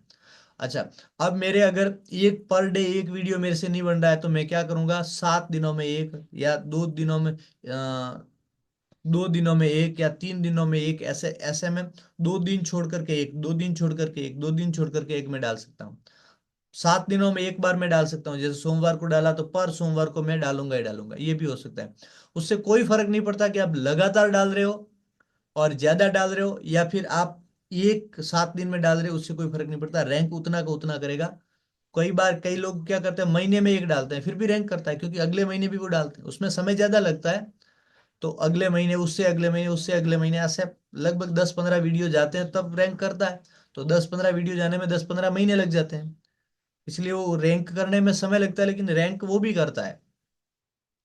तो कंसिस्टेंसी होनी चाहिए, जिस प्रकार से आप कर रहे हैं उसी प्रकार से करते जाना पड़ेगा, ठीक है। अब ये सारी चीजें हैं, अब इन सारी चीजों में क्या होगा, इन सारी चीजों में आपको ध्यान रखना होता है। अब दूसरी चीज, गूगल अकेला काम कर रहा है या यूट्यूब अकेला काम कर रहा है तो उससे इतना काम नहीं होता, जितना आप पूरा इकोसिस्टम बिल्ड करके करोगे तो उतना फटाफट होगा। फिर भी अकेला गूगल भी करता है, अकेला यूट्यूब भी करता है, कोई भी अकेला प्लेटफॉर्म है वो भी करता है, लेकिन अगर आप आपका पूरा इकोसिस्टम बना हुआ है तो आपका काम जबरदस्त होगा, आपकी रैंक जबरदस्त होगी। उसके बाद में मैं बताऊंगा कि इसमें भी ये जो आप कर रहे हैं ना, इसमें भी क्या होता है, जैसे आपने ये पोस्ट बना दी और पोस्ट बना के डाल दी, इस पोस्ट यानी कि ये पोस्ट ही कह सकते हैं, ब्लॉग या पोस्ट एक ही बात है, ठीक है। मैं कभी पोस्ट कहूं या कभी ब्लॉग कहूं तो कंफ्यूज मत होइए क्योंकि एक ही बात है ये सारी, ठीक है ना। तो अब ये पोस्ट आपने बना दी, अब इस पोस्ट को भी रैंक करना होता है, तो इसको भी एसईओ करना होता है, हर पोस्ट को आपको एसईओ करना होता है। एसईओ मतलब सर्च इंजन ऑप्टिमाइजेशन, इसको सर्च इंजन ऑप्टिमाइजेशन करना होता है, वो एसईओ का विषय आएगा। अब ये ब्लॉग पूरा हो जाने के बाद में कल से हम एसईओ का विषय लेंगे। ब्लॉग को मैं कुछ छोड़ दूंगा, इसलिए छोड़ दूंगा क्योंकि ब्लॉग एसईओ में सीख लेंगे। ब्लॉग और एसईओ लगभग मिक्स है, तो ब्लॉग और एसईओ दोनों एक साथ में सीख लेंगे। अभी मैं आपको ब्लॉग तैयार कैसे करना है, ब्लॉग का पेज तैयार कैसे करना है, उसका लेआउट कैसे तैयार करना है, वो एक बार मैं आपको बता देता हूँ। बाकी का एसईओ के साथ में सारी चीजें हो जाएगी। अब ये हमने लिख दिया, मान ली ये सारी चीजें लिख दी है। अब मैं कहाँ क्या कर रहा हूँ, मैं जा रहा हूँ मेरी वापस वेबसाइट पे। ठीक है, अब मैं आया वेबसाइट पर, और वेबसाइट पे आकर के मैंने लिखा है ब्लॉग। अब मैं यहाँ है लिखा है, उस है को काट देता हूँ। ठीक है, अब मैं काट करके मैं यहाँ क्या कर रहा हूँ, मैं हेडिंग में लिख रहा हूँ देसी गाय की विशेषता। मैंने लिख दिया देसी गाय की विशेषता, और ये इस है को मैंने काट दिया। ठीक है, अब ये हो गई हेडिंग। चलिए, मैं हेडिंग होने के बाद में मैं क्या करता हूँ, हम्म, ऐसे भी कर सकते हैं एक साथ में भी। अभी मैं सारे ब्लॉग पेज वगैरह बनाना नहीं सिखाता हूँ, अलग अलग कंटेनर बनाना नहीं सिखाता हूँ, कंफ्यूज हो जाओगे। मैं क्या करता हूँ, मैं एक बार में पूरा का पूरा लिख करके इसमें डाल देता हूँ, पूरा कॉपी करके इसमें,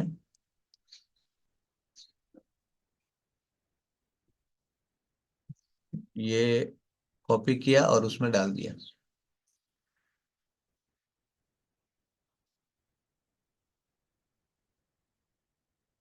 ये मैंने डाल दिया।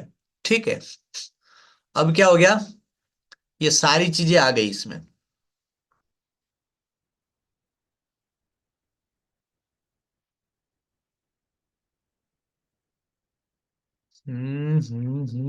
एडिट विथ एलिमेंट में आ गए थे हम। हम्म,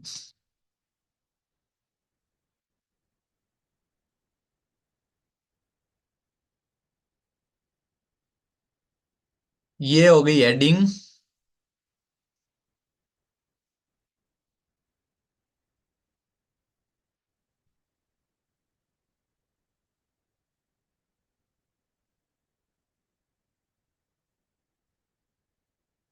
काम करते हैं, मैं इसको डिलीट करना चाहता हूँ, मतलब इसको सेट नहीं करना है मुझे। मुझे क्या करना है इसको, हम्म, मुझे इसको एडिट करना है। ठीक है, हम्म,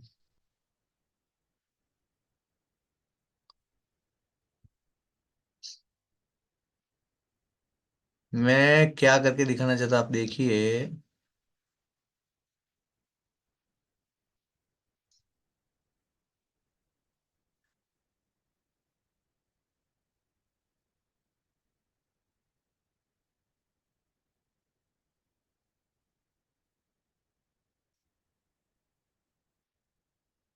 चलिए, इस पे आप मत करना कुछ भी, ये एआई का एडिट, जो एडिट विथ एआई है उसमें हमें कुछ नहीं करना है। ठीक है,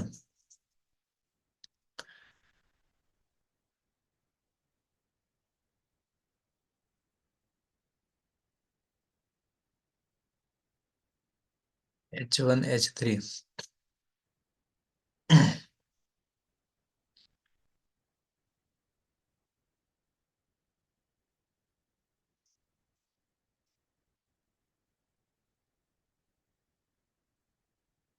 मैं इसको काट रहा हूँ पूरे को। अब क्या, इसमें कॉपी करके कट नहीं हो रहा था, तो मैं सीधा कर रहा हूँ इसमें।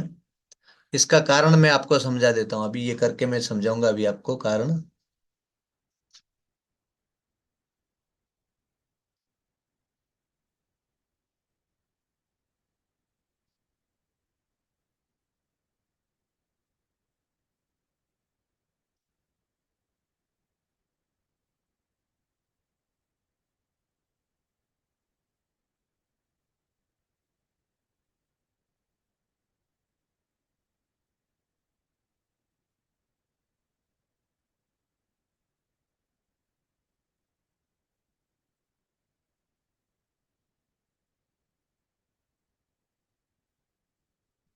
अगर ये एक साथ में होता है तो मैं कर लेता हूँ।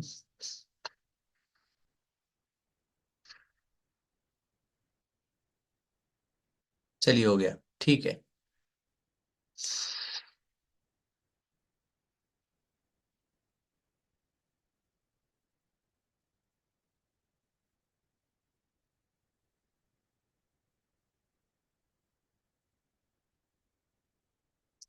अब ये जो है, ये मैं इसलिए कर रहा था, मैं इसलिए कर रहा था क्योंकि ये जो है मेरे को ये क्या होता है, ये एसईओ का पार्ट है, ये पूरा एसईओ का पार्ट है, इसलिए अभी मैं समझाऊंगा तो आपको ये थोड़ा समझ में कम आएगा।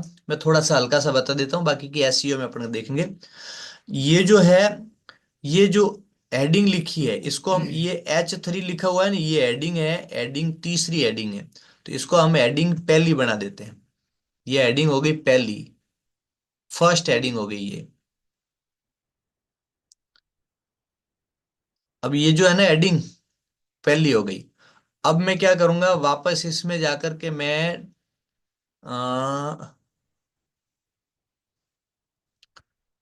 इस पे जाऊंगा, मैं प्लस के साइन पे जाऊंगा और मैं वापस हेडिंग लिखूंगा, एक और हेडिंग। ठीक है। अब यहाँ हेडिंग जैसी आई है, अब हेडिंग पहली फर्स्ट आ गई थी, अब हेडिंग टू आ गई। देखिए आप यहाँ हेडिंग टू आ गई। यहाँ क्या आ गया, हेडिंग टू। अब ये हेडिंग टू आने के बाद में मैं यहाँ क्या करूंगा, मैं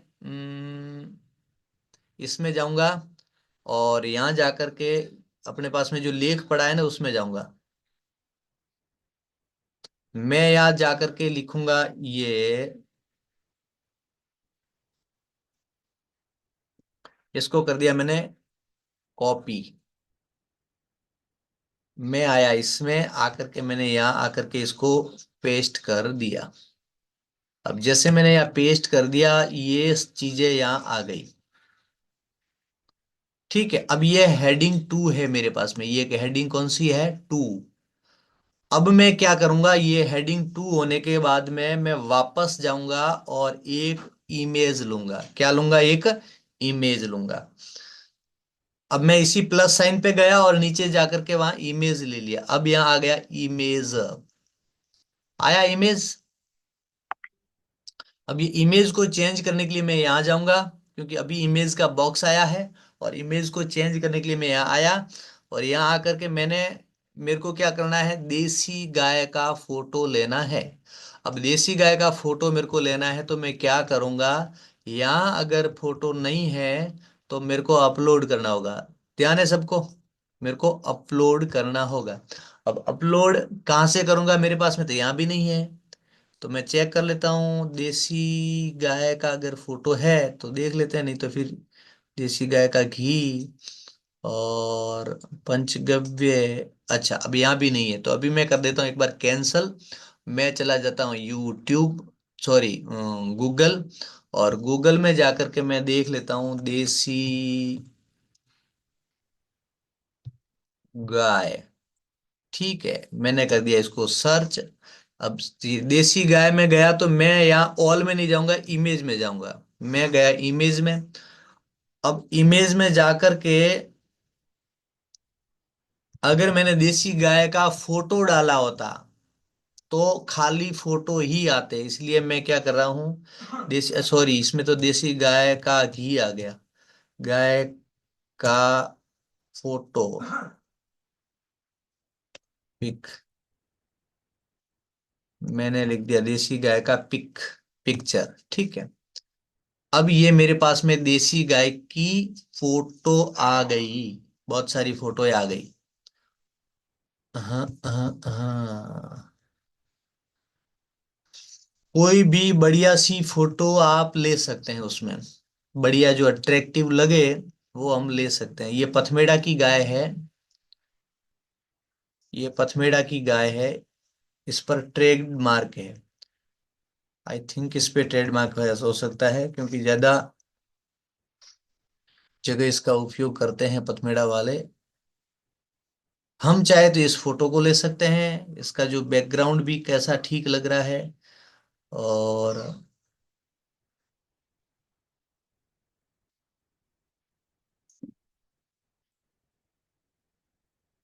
या हम ये ले सकते हैं, ये देखो, देसी गाय और जर्सी गाय में क्या अंतर है वो भी ले सकते हैं, लेकिन अभी वो टॉपिक हमने वो नहीं दिया है, हमने टॉपिक वो नहीं दिया है, इसलिए हम नहीं लेंगे।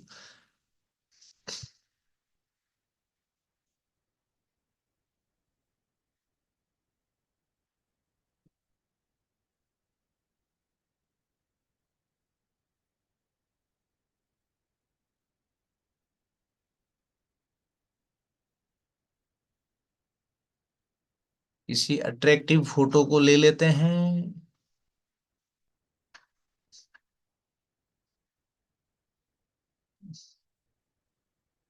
देख लेते हैं ये आ रहा है कि नहीं आ रहा है, इस ये अगर आ रहा है तो इसको ही ले लेते हैं।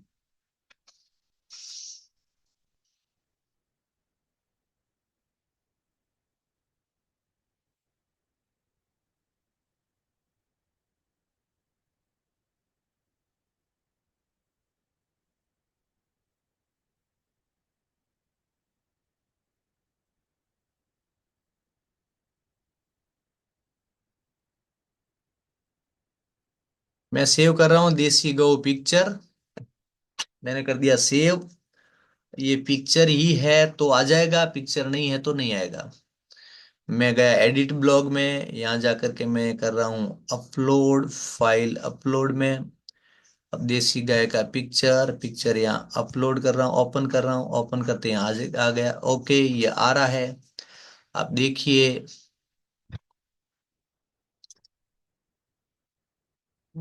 ये देसी गाय का पिक्चर आ गया।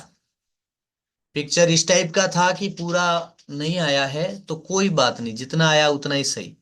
समझ में आ गया कि पिक्चर ऐसे आता है, अगर चाहे तो हम चेंज जब जरूरत पड़े तब कर सकते हैं। ठीक है, अब ये है देसी गाय। अब हम क्या करेंगे, नेक्स्ट में क्या करूंगा, नेक्स्ट में मैं ये करूंगा कि मैं वापस प्लस पे जाऊंगा, प्लस पे जाकर के वापस मैं हेडिंग में जाऊंगा। किस में जाऊंगा, हेडिंग में। अच्छा, एक चीज और भी हो सकती है, सॉरी, ये हेडिंग और ऊपर आ गई है तो मैं इसको अ,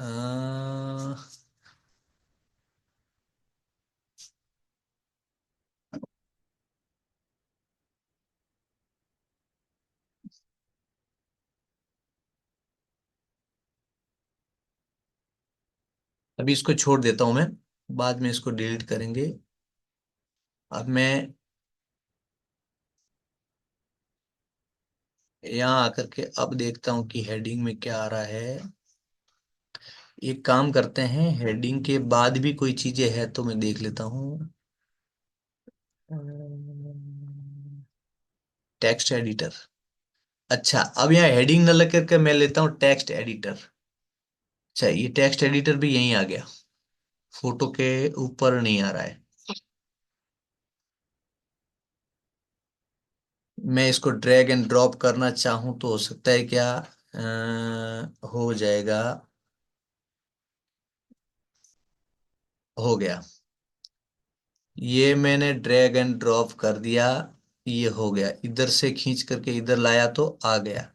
चलिए, मैं हेडिंग को भी ऐसे ले आता हूँ।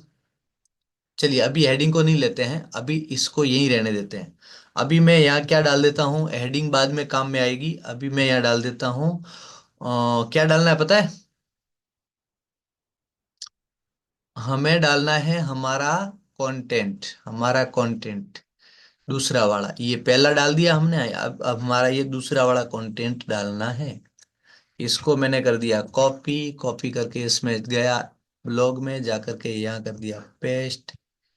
ये पूरा इसको मैं, सॉरी, ऐसे नहीं होगा, इसको डिलीट ही करना पड़ेगा। ज्यादा इसमें गड़बड़ करेंगे तो क्या होता है, लेआउट चेंज हो जाता है, लेआउट में प्रॉब्लम आ जाती है। देसी गाय भारत की ग्रामीण संस्कृति और अर्थव्यवस्था का अभिन्न हिस्सा रही है। यह न केवल दुग्ध उत्पादन के लिए महत्वपूर्ण है बल्कि कृषि, पर्यावरण और जैविक खेती में भी इसकी अहम भूमिका है। और देसी गाय के उनके अनूठे गुणों और उपयोगिता के कारण विशेष स्थान दिया जाता है। आइए इस पर विशेष चर्चा करते हैं। ठीक है, अब क्या हो गया, ये जो ब्लॉग है वो तैयार हो रहा है अच्छे से। अब मैं इसको टेक्स्ट को यहाँ ले आता हूँ। अब ये हेडिंग को मैं यहाँ ले आता हूँ। अब मेरा जो हेडिंग है वो नीचे आ गया है। अब मेरी हेडिंग आप देखिए नीचे आ गई है। अगर नहीं आई है तो और खींच लेते हैं। हेडिंग नहीं आई है अभी। हेडिंग भी जिद्दी है, आ नहीं रही है। तो चलते हैं। नहीं नहीं नहीं नहीं नहीं नहीं नहीं, नहीं। कहाँ आई? यहाँ आ गई। यहाँ आ गई तो नीचे भी आएगी।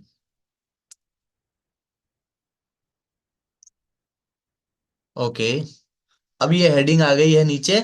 अब मैं क्या करता हूं, मैं वापस जाकर के कंटेंट में जाकर के मैं दूसरी वाली विशेषता ले लेता हूं। अब यहां मैं ले लेता हूं भौतिक विशेषताएं। भौतिक विशेषताओं में अब देखिए, अब आप देखिए, यहाँ हेडिंग 2 है।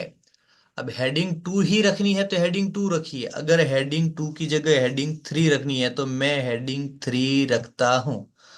मेरी अब ये जो है पहले वाली हेडिंग और फिर दूसरी वाली हेडिंग, उसकी जगह मैं ये हेडिंग 3 करता हूँ। हेडिंग में क्या होता है, प्रायोरिटी होती है। पहली हेडिंग फर्स्ट मानी जाती है, उसके बाद की हेडिंग थोड़ा सा सेकंड हेडिंग मानी जाती है, फिर थर्ड हेडिंग मानी जाती है, ऐसे। तो मैंने इसको तीसरी हेडिंग बना दिया। ये जो गायक पर विशेषता है उसको मैंने तीसरी हेडिंग बना दिया, ठीक है ना। आप देखिए,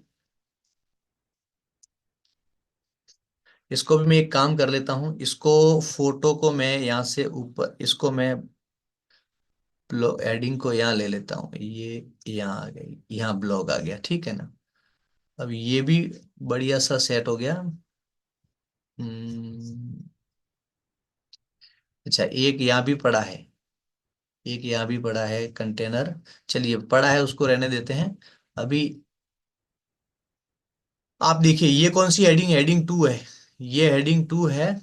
और ये टेक्स्ट एडिटर है। सॉरी, ये भी हेडिंग 2 ही है। हम्म,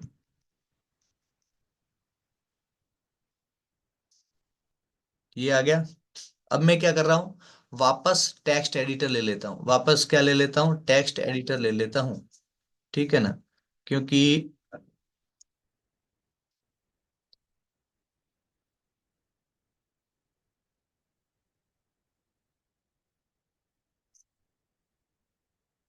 ये टेक्स्ट एडिटर फिर से यहाँ आ रहा है। कहीं ना कहीं इसके भी प्रॉब्लम है अब।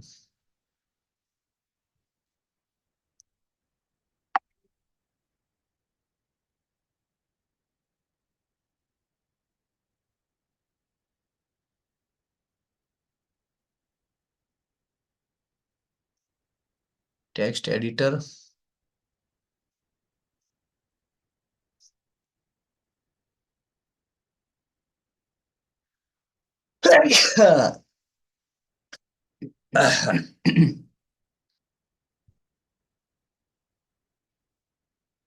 भौतिक विशेषताओं के नीचे मैंने ले लिया टेक्स्ट एडिटर।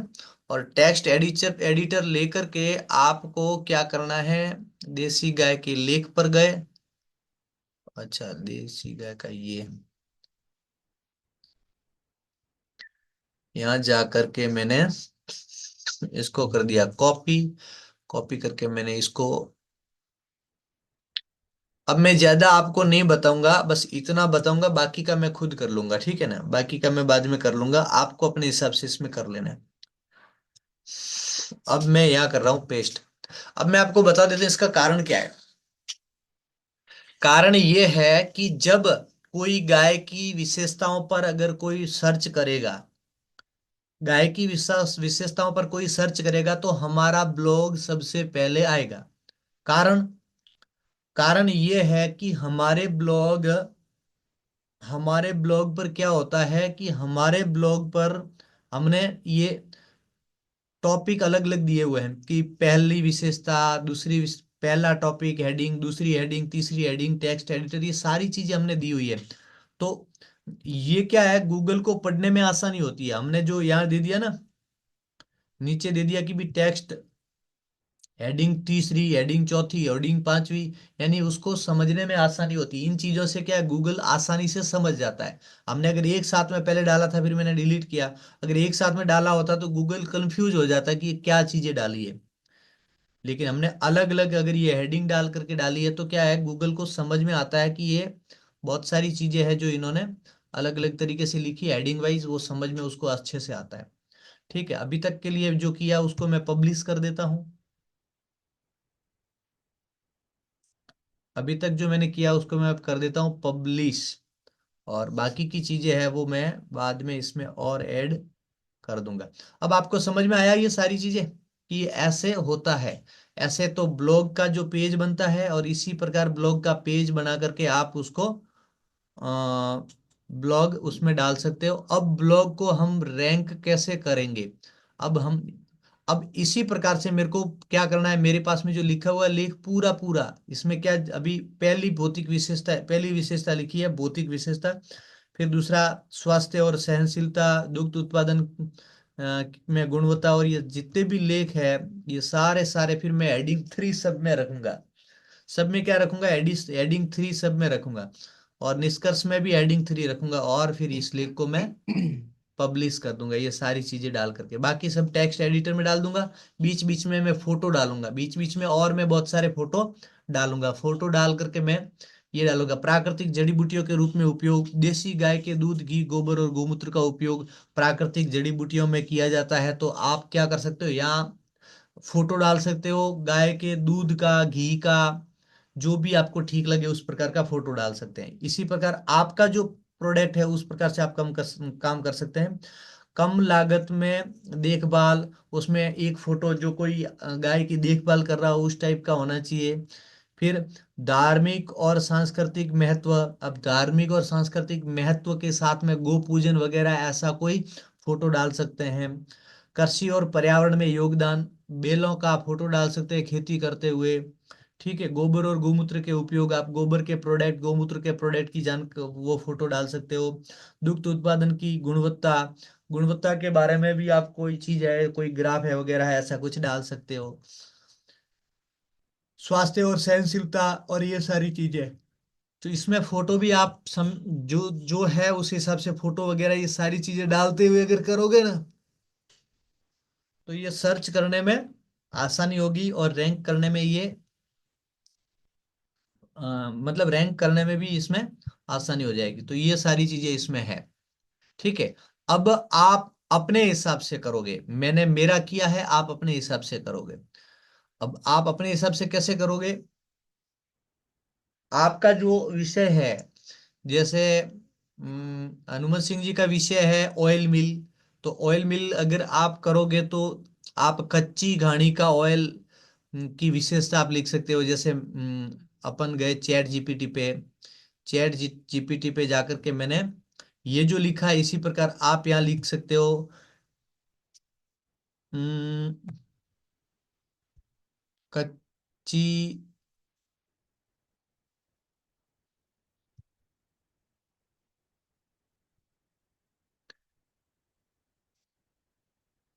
कहानी,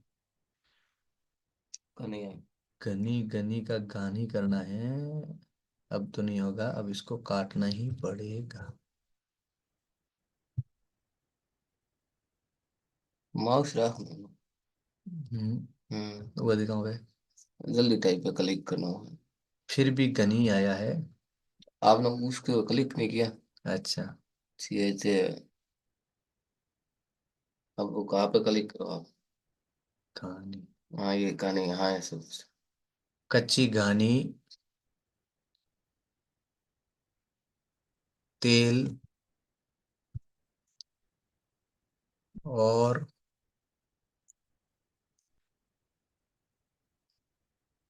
रिफाइंड,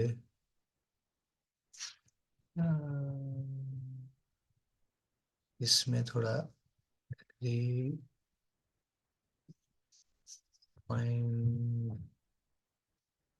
रिफाइंड क्या होता है इसमें लिखते हैं तो अंग्रेजी में सेट नहीं बैठ रहा है।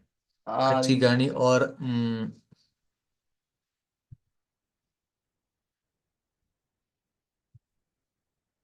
आर आर ई लिखो। रिफाइंड इसमें हिंदी नहीं आ रहा है। एफ। चलिए कोई बात नहीं, कच्ची घानी और कच्ची घानी मैं लिख लेता हूँ, कच्ची घानी तेल की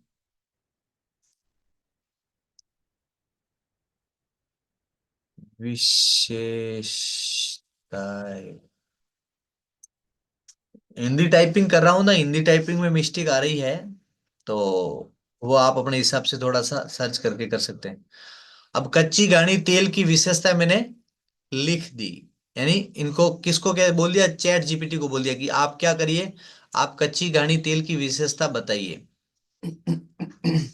अब इन्होंने क्या बताया आप देखिए, कच्ची घानी तेल की विशेषता है, कच्ची घानी तेल भारतीय परंपरा का प्राचीन और स्वास्थ्यवर्धक उपहार है। इसे पारंपरिक तरीके से किया जाता है, जिसमें बिना अधिक गर्मी उत्पन्न किए तेल निकाला जाता है। इस प्रक्रिया के कारण तेल के पोषक तत्व और प्राकृतिक गुण पूरी तरह सुरक्षित रहते हैं। कच्ची घानी तेल आज के समय में स्वास्थ्य के प्रति जागरूक लोगों के लिए एक पसंदीदा विकल्प बन गया है। ठीक है, इस प्रकार से ये पूरा का पूरा लेख जो है वो आप चेंज कर सकते हैं। क्या कर सकते हैं, चेंज कर सकते हैं। या कॉपी कर लीजिए, कॉपी करके आप उसमें जाइए, अ,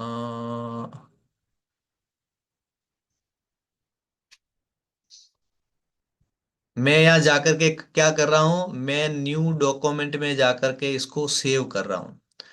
मैं गया न्यू डॉक्यूमेंट में जाकर के मैंने कर दिया पेस्ट, पेस्ट कर दिया, और यहाँ फिर मैंने टाइटल लिख दिया, कच्ची घानी तेल की विशेषता। टाइटल पे आप क्लिक करोगे तो ऑटोमेटिक आ जाएगा, इसमें टाइटल डाला हुआ है, तो चैट जीपीटी का है तो टाइटल अथवा आ जाता है।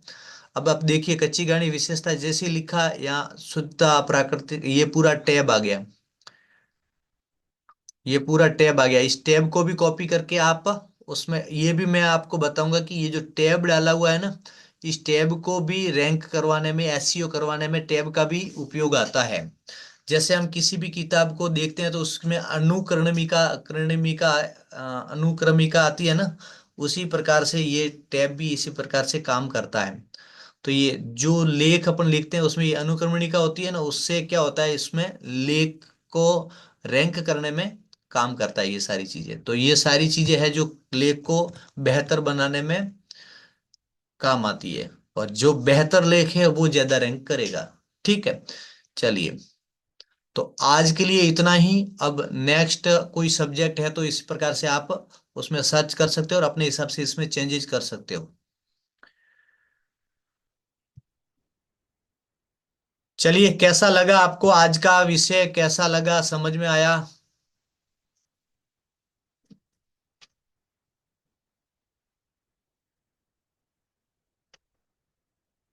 आज मेरे साथ में मगजी है, मगजी आए हुए हैं, रात को यहाँ होल्ट था मगजी का। और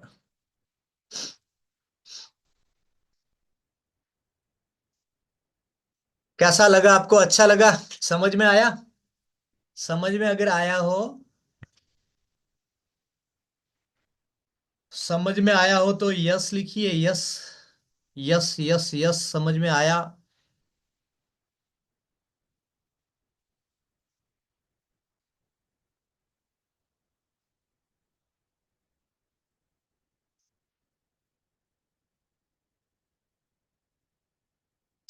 चलिए, कोई सवाल? अब तक का जो जो बताया है वो सारी चीजें कंप्लीट हो गई है, पूरा वेबसाइट अब तक कंप्लीट कर दिया आपने। आज का जो बाकी है,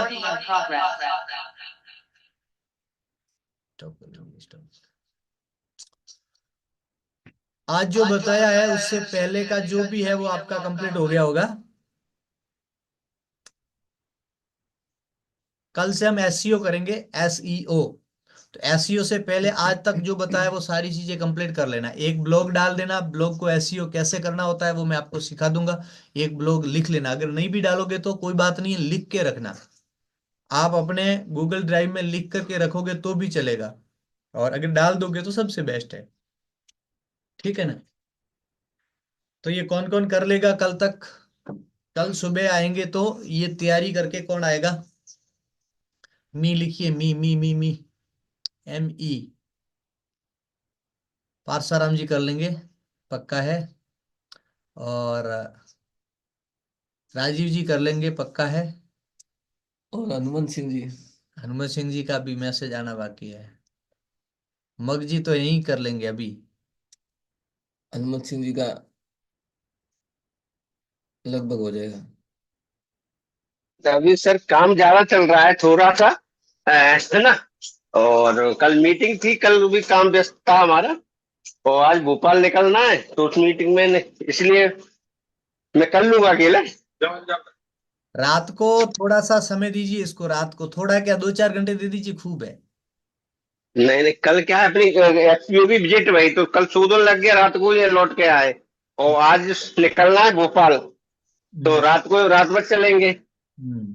तब ये है, तो दिन में रहती दुकान पे शॉपिंग चलती रहती है ना। मैं करता हूँ जब सफर में होता हूँ ना, तब हम्म। फुल चार्ज करके ले लेता हूँ साथ में, और सब अच्छा। साथ में होते हैं उनको कहता हूँ डिस्टर्ब मत करिए, मैं मेरा काम कर रहा हूँ, मजे से काम कर। Okay okay. सफर में तो और मजे से काम होता समय बहुत मिलता है। है। ठीक है सर, है ना। काम मैं करने करूंगा, है ना। काम करने वालों के लिए बहाने नहीं चाहिए, काम काम ही चाहिए बस। बिल्कुल बिल्कुल, सॉरी सर। ठीक। ये आपको नहीं कह रहा हूँ, ये मैं जनरली बात कर रहा हूँ, ठीक है ना। काम करने नहीं नहीं, वाले। यहाँ पे जो आप कह रहे हैं वो सत्य है, बिल्कुल ऐसा होना भी चाहिए। हाँ, काम में कहीं बहाने नहीं, काम करने के बहाने चाहिए बस, काम कैसे करूंगा क्यों करूंगा उसके बहाने चाहिए खाली। चलिए, तो आज के लिए सर इतना ही। मिलते हैं कल हेलो। वापस इसी समय, और इसी समय का मतलब 7 बजे। ऐसा नहीं कि सर सात। नमस्कार। हम्म, हाँ जी। हेलो। जी जी। सर जैसे मैं ये ब्लॉग बना रहा हूँ तो इसमें मोलासा सर्वोदय किसान समृद्धि प्रोड्यूसर कंपनी ऊपर लिखा है। हम्म। तो आप तो ब्लॉग करिए, एसईओ इसमें, क्या होता है। हाँ तो इसमें ये नहीं लिखना है ना, नाम नहीं लिखना है। इसका। जैसे मोलासर सर्वोदय लिखा है मैंने, तो इसकी जगह फार्मर प्रोड्यूसर ऑर्गेनाइजेशन ही लिख देता हूँ। हाँ, लिखिए ना। जैसे एफपीओ पे लिंक लिखना है तो। मोलासर भी लिखिए, कोई इशू नहीं है। आपके एफईओ का अच्छा नाम। ये अपना लिख। हाँ। आपके एफईओ का नाम लिखिए, कोई इशू नहीं है। तो इसमें पूरा विवरण फिर अपना ही डालना पड़ेगा। मान लो कैसे एक्टिविटी करते हैं, क्या करते हैं वो उसमें। नहीं, आपका ब्लॉग है ना, सॉरी, आपका जो ये है ना, डिजिटल एफईओ नाम से है ना, हाँ। डोमेन। हाँ। तो डोमेन आपका डिजिटल एफपीओ नाम से है, ठीक है। अब आप नए जितने भी अकाउंट बनाओगे सारे डिजिटल एफपीओ नाम से बनाओगे। अंदर तो हमारी चीजें डालनी पड़ेगी। डिजिटल एफपीओ मतलब कौन सा एफपीओ डिजिटल एफपीओ है? मौला सर एफपीओ डिजिटल एफपीओ है। इसके बारे में अपन लेख लिख सकते हैं। जैसे मान लो मैं प्रोक्योरमेंट के बारे में कोई लेख लिखना चाहता हूँ तो वो भी लिख सकता हूँ। तो मैं शुरुआत में, मेरे हिसाब से मेरे को जो ठीक लग रहा है वो तो ये लग रहा है कि आप एफपीओ क्या आता होता है, एफपीओ कैसे काम करता है, और ये इस पर लेख लिखिए, क्योंकि इस पर लेख नहीं है ज्यादा। हाँ नहीं, लेख ज्यादा नहीं है। इस पर ज्यादा हाँ तो लेख। मैं अपना एफपीओ के नाम से ही पूरा लिख देता हूँ कि ये एक्टिविटी करते हैं, इसमें ये हुआ, इतने मेंबर है, इतने ग्रुप पहला है। तो पहला ब्लॉग तो आप डालिए, टोटल एफपीओ होता क्या है, गवर्नमेंट की क्या स्कीम थी, और एफपीओ कैसे बना था, आजकल एफपीओ क्या बन रहा है, एफपीओ को क्या क्या फायदे होते हैं, एफपीओ कैसे बना सकते हो, सारी चीजें उसमें कर दीजिए ब्लॉग में, ठीक है। एक बार आप मेरा ब्लॉग, सर मेरा ब्लॉग खोल के देखो एक बार, इनको भी दिखाओ कि इसमें क्या सुधार करना है। हम्म।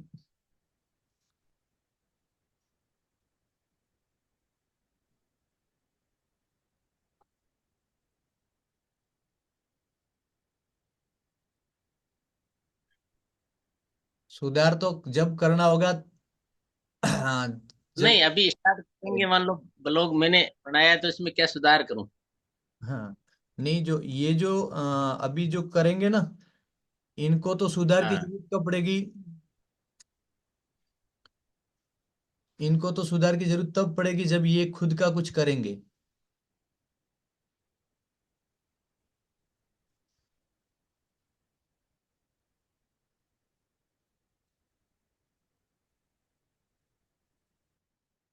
digitalfpo.com। चलिए, आपका आ गया digitalfu.com और ये हो गया ब्लॉग। ब्लॉग में आपने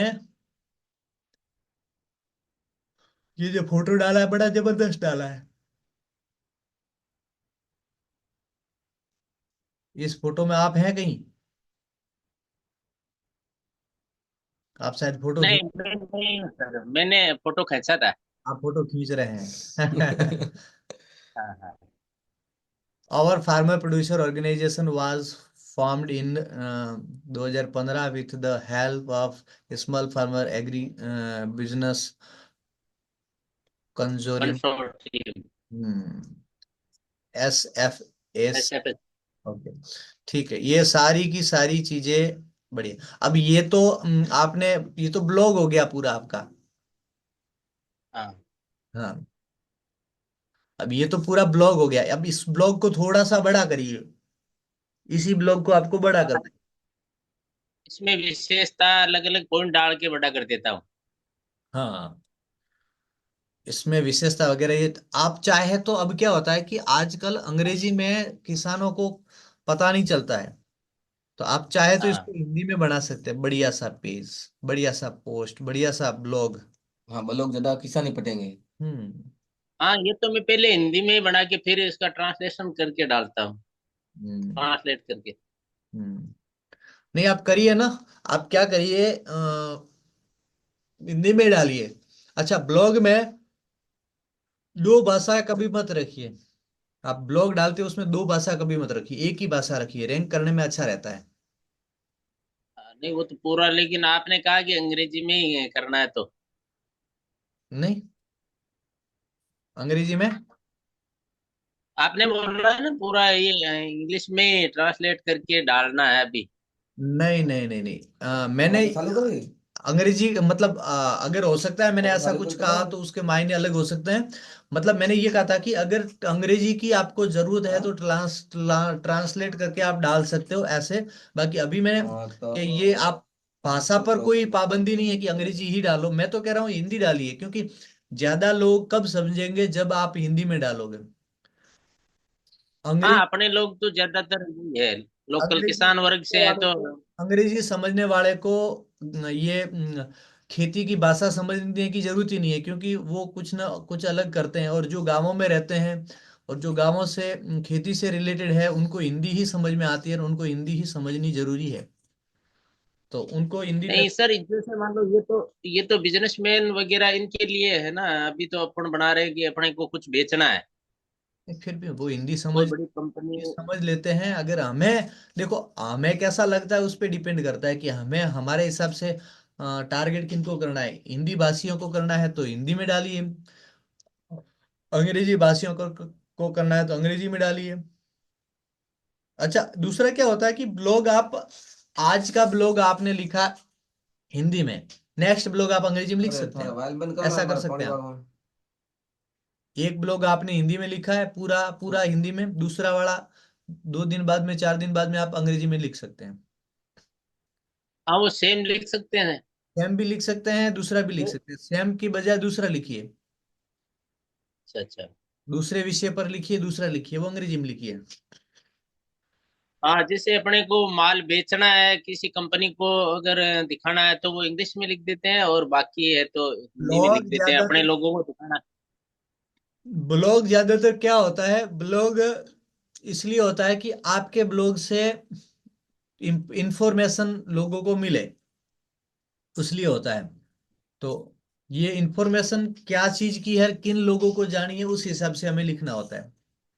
जैसे मैं इंफॉर्मेशन देना चाहता हूं कि ये डिजिटल मार्केटिंग कैसे काम करती है, तो मैं फिर उन्हीं लोगों को टारगेट करूंगा जिनको डिजिटल मार्केटिंग सीखनी है। और ये मैं फोटो अगर वायल एफपीओ का प्रोडक्ट कोई डाल रहा हूँ, जैसे मेरे वायल एफपीओ का खोल घी दो। हो गया, तेल हो गया, हमारे बाकी के प्रोडक्ट हो गए, तो मैं वा- उन लोगों को टारगेट करूंगा जो ये प्रोडक्ट खाना चाहते हैं या लेना चाहते हैं। अब मैं अगर खेती के संबंधित कोई चीज डाल रहा हूँ, जैसे जैविक खेती कैसे की जाती है, उसके क्या क्या फायदे हैं, उससे खेत कैसे ठीक रहता है, ये सारी चीजें अगर मैं करूंगा तो मैं उन लोगों को टारगेट करूंगा जो खेती करते हैं। तो हमारा विषय क्या है और उनसे किन लोगों को फायदा है, उनको टारगेट करते हुए उनकी क्या भाषा है, उस भाषा में आप लिखिए। और इस लेख को तो केवल बढ़ाई करना है या इसमें कुछ और मान लो कोई फोटो वोटो और ऐड करूं? टॉपिक वाइज करिए, जो भी है आप टॉपिक वाइज करिए। मैंने जैसे आपको बताया था ना कि एडिंग डालिए, हाँ अभी बताया। एडिंग वन डालिए, एडिंग टू डालिए। एडिंग वन है तो उसके बाद में एडिंग टू में दो तीन टू होनी चाहिए। एडिंग वन एक भी होगी तो चलेगी, एडिंग टू दो तीन होनी चाहिए, एडिंग थ्री दो तीन हो सकती है, नहीं भी हो तो एडिंग थ्री का कोई जरूरी नहीं है, एडिंग टू में भी चलता है। बाकी का आप टेक्स्ट एडिटर बना करके डाल दीजिए, छोटे वाला है। अभी ये आपका एडिंग में आ गया है। अभी ये जो आपने, हाँ इसके ऊपर जो लिखा है वो हेडिंग में वो नहीं चलेगा? नहीं ये इतना बड़ा एडिंग में मत डालिए आप। एडिंग फर्स्ट में तो खाली अबाउट फार्मर या अबाउट एफपीओ करके आप एडिंग वन कर दीजिए, और इसको इसको फिर टेक्स्ट एडिटर में डाल दीजिए। तो गूगल को समझ में आए। अब गूगल को इतनी बड़ी एक एडिंग समझ में आ रही है, अभी तो लग रहा है उसको कि ये बड़ी एडिंग है, तो फिर वो कंफ्यूज हो जाता है, फिर आपके एफपीओ को, मतलब आपके जो ब्लॉग को रैंक कम करता है वो। गूगल का क्या होता सर है, मैं एक चीज, जैसे अभी आपने जो फोटो डाला था तो उसमें कॉपीराइट नहीं आता है? नहीं फोटो में कॉपीराइट नहीं आता है। अगर आता भी है ना तो हम हाँ हमारे हिसाब से दूसरा फोटो डाल सकते हैं। अगर आ भी सकता है, मुझे नहीं आइडिया कि आएगा कि नहीं आएगा उसमें, पर अगर आता है ना तो हम दूसरा डाल सकते हैं। मैं वैसे मैंने अभी इसको डाला, बाकी मैं ये नहीं डालने वाला, मैं चेंज करने वाला हूँ। हाँ, मान लो हमने डाल दिया तो शायद हो सकता है कॉपीराइट आ जाए, उसमें कुछ चेंजेस करके डालते हैं। हाँ, तो अभी मैं ये आपको समझाने के लिए सीधा मैंने लिया, बाकी मैं मेरे हिसाब से दूसरा कोई फोटो लेने वाला हूँ। हम्म, ठीक है सर। ओके। अच्छा, ऐसा कुछ लगे तो आप कैनवा में जाइए, उसको चेंज कर लीजिए।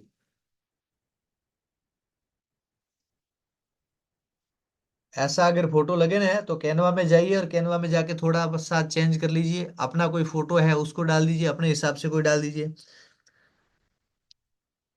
कई बार लोग गूगल से लेकर के डालते भी है, कॉपीराइट का इशू नहीं आता है, कई बार कभी भी आ भी जाता है, ऐसा कुछ नहीं है। गूगल पे कॉपीराइट का इशू तब आएगा जब सामने वाला क्लेम करेगा।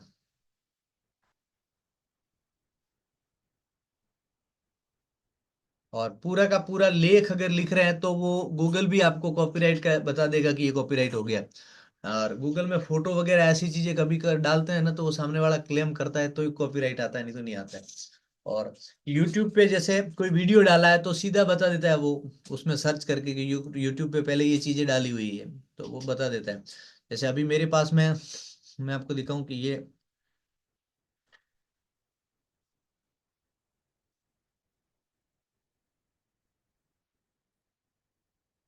अभी मैंने जो फोटो डाले हैं ना, हम्म,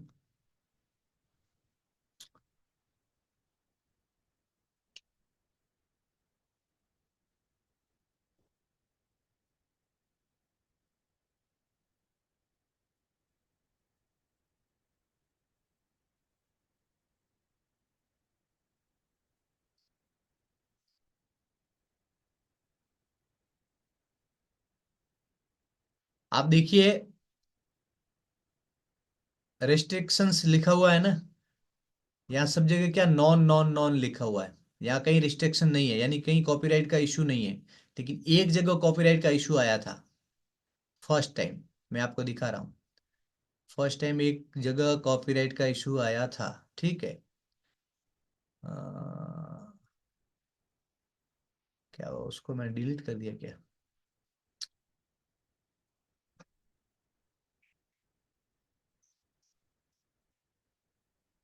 देख लेते हैं कि डिलीट हो गया।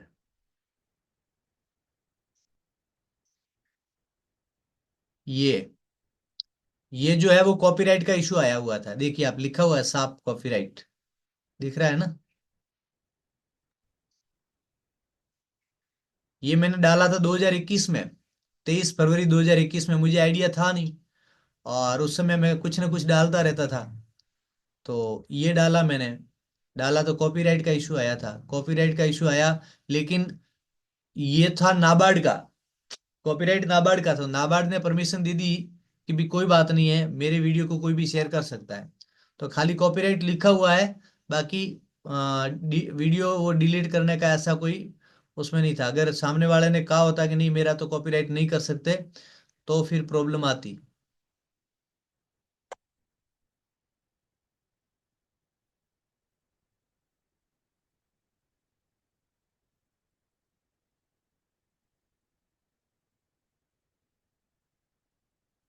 ऐसी एक एफपीओ का जो देवनगर में है, के डायरेक्टर से, और ऐसे जो एनजीओ इसमें हेल्प कर रही है, कृषक विकास संस्थान, उनके डायरेक्टर से।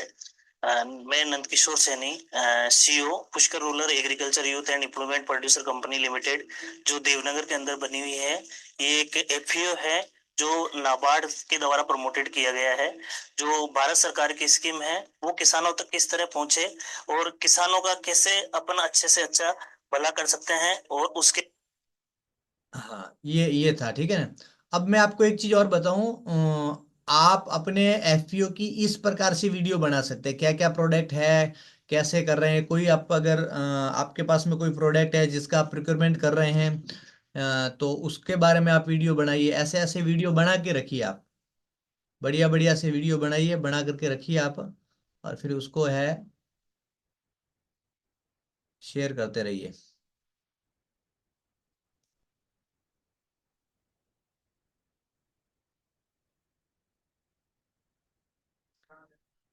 चलिए फिर, किसी का कोई सवाल है क्या?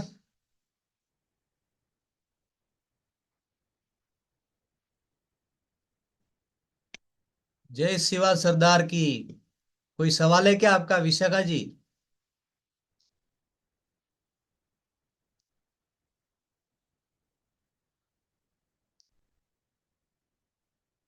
ठीक है, चलिए फिर मिलते हैं कल। आज के लिए स्टॉप करते हैं। जय हिंद, जय भारत,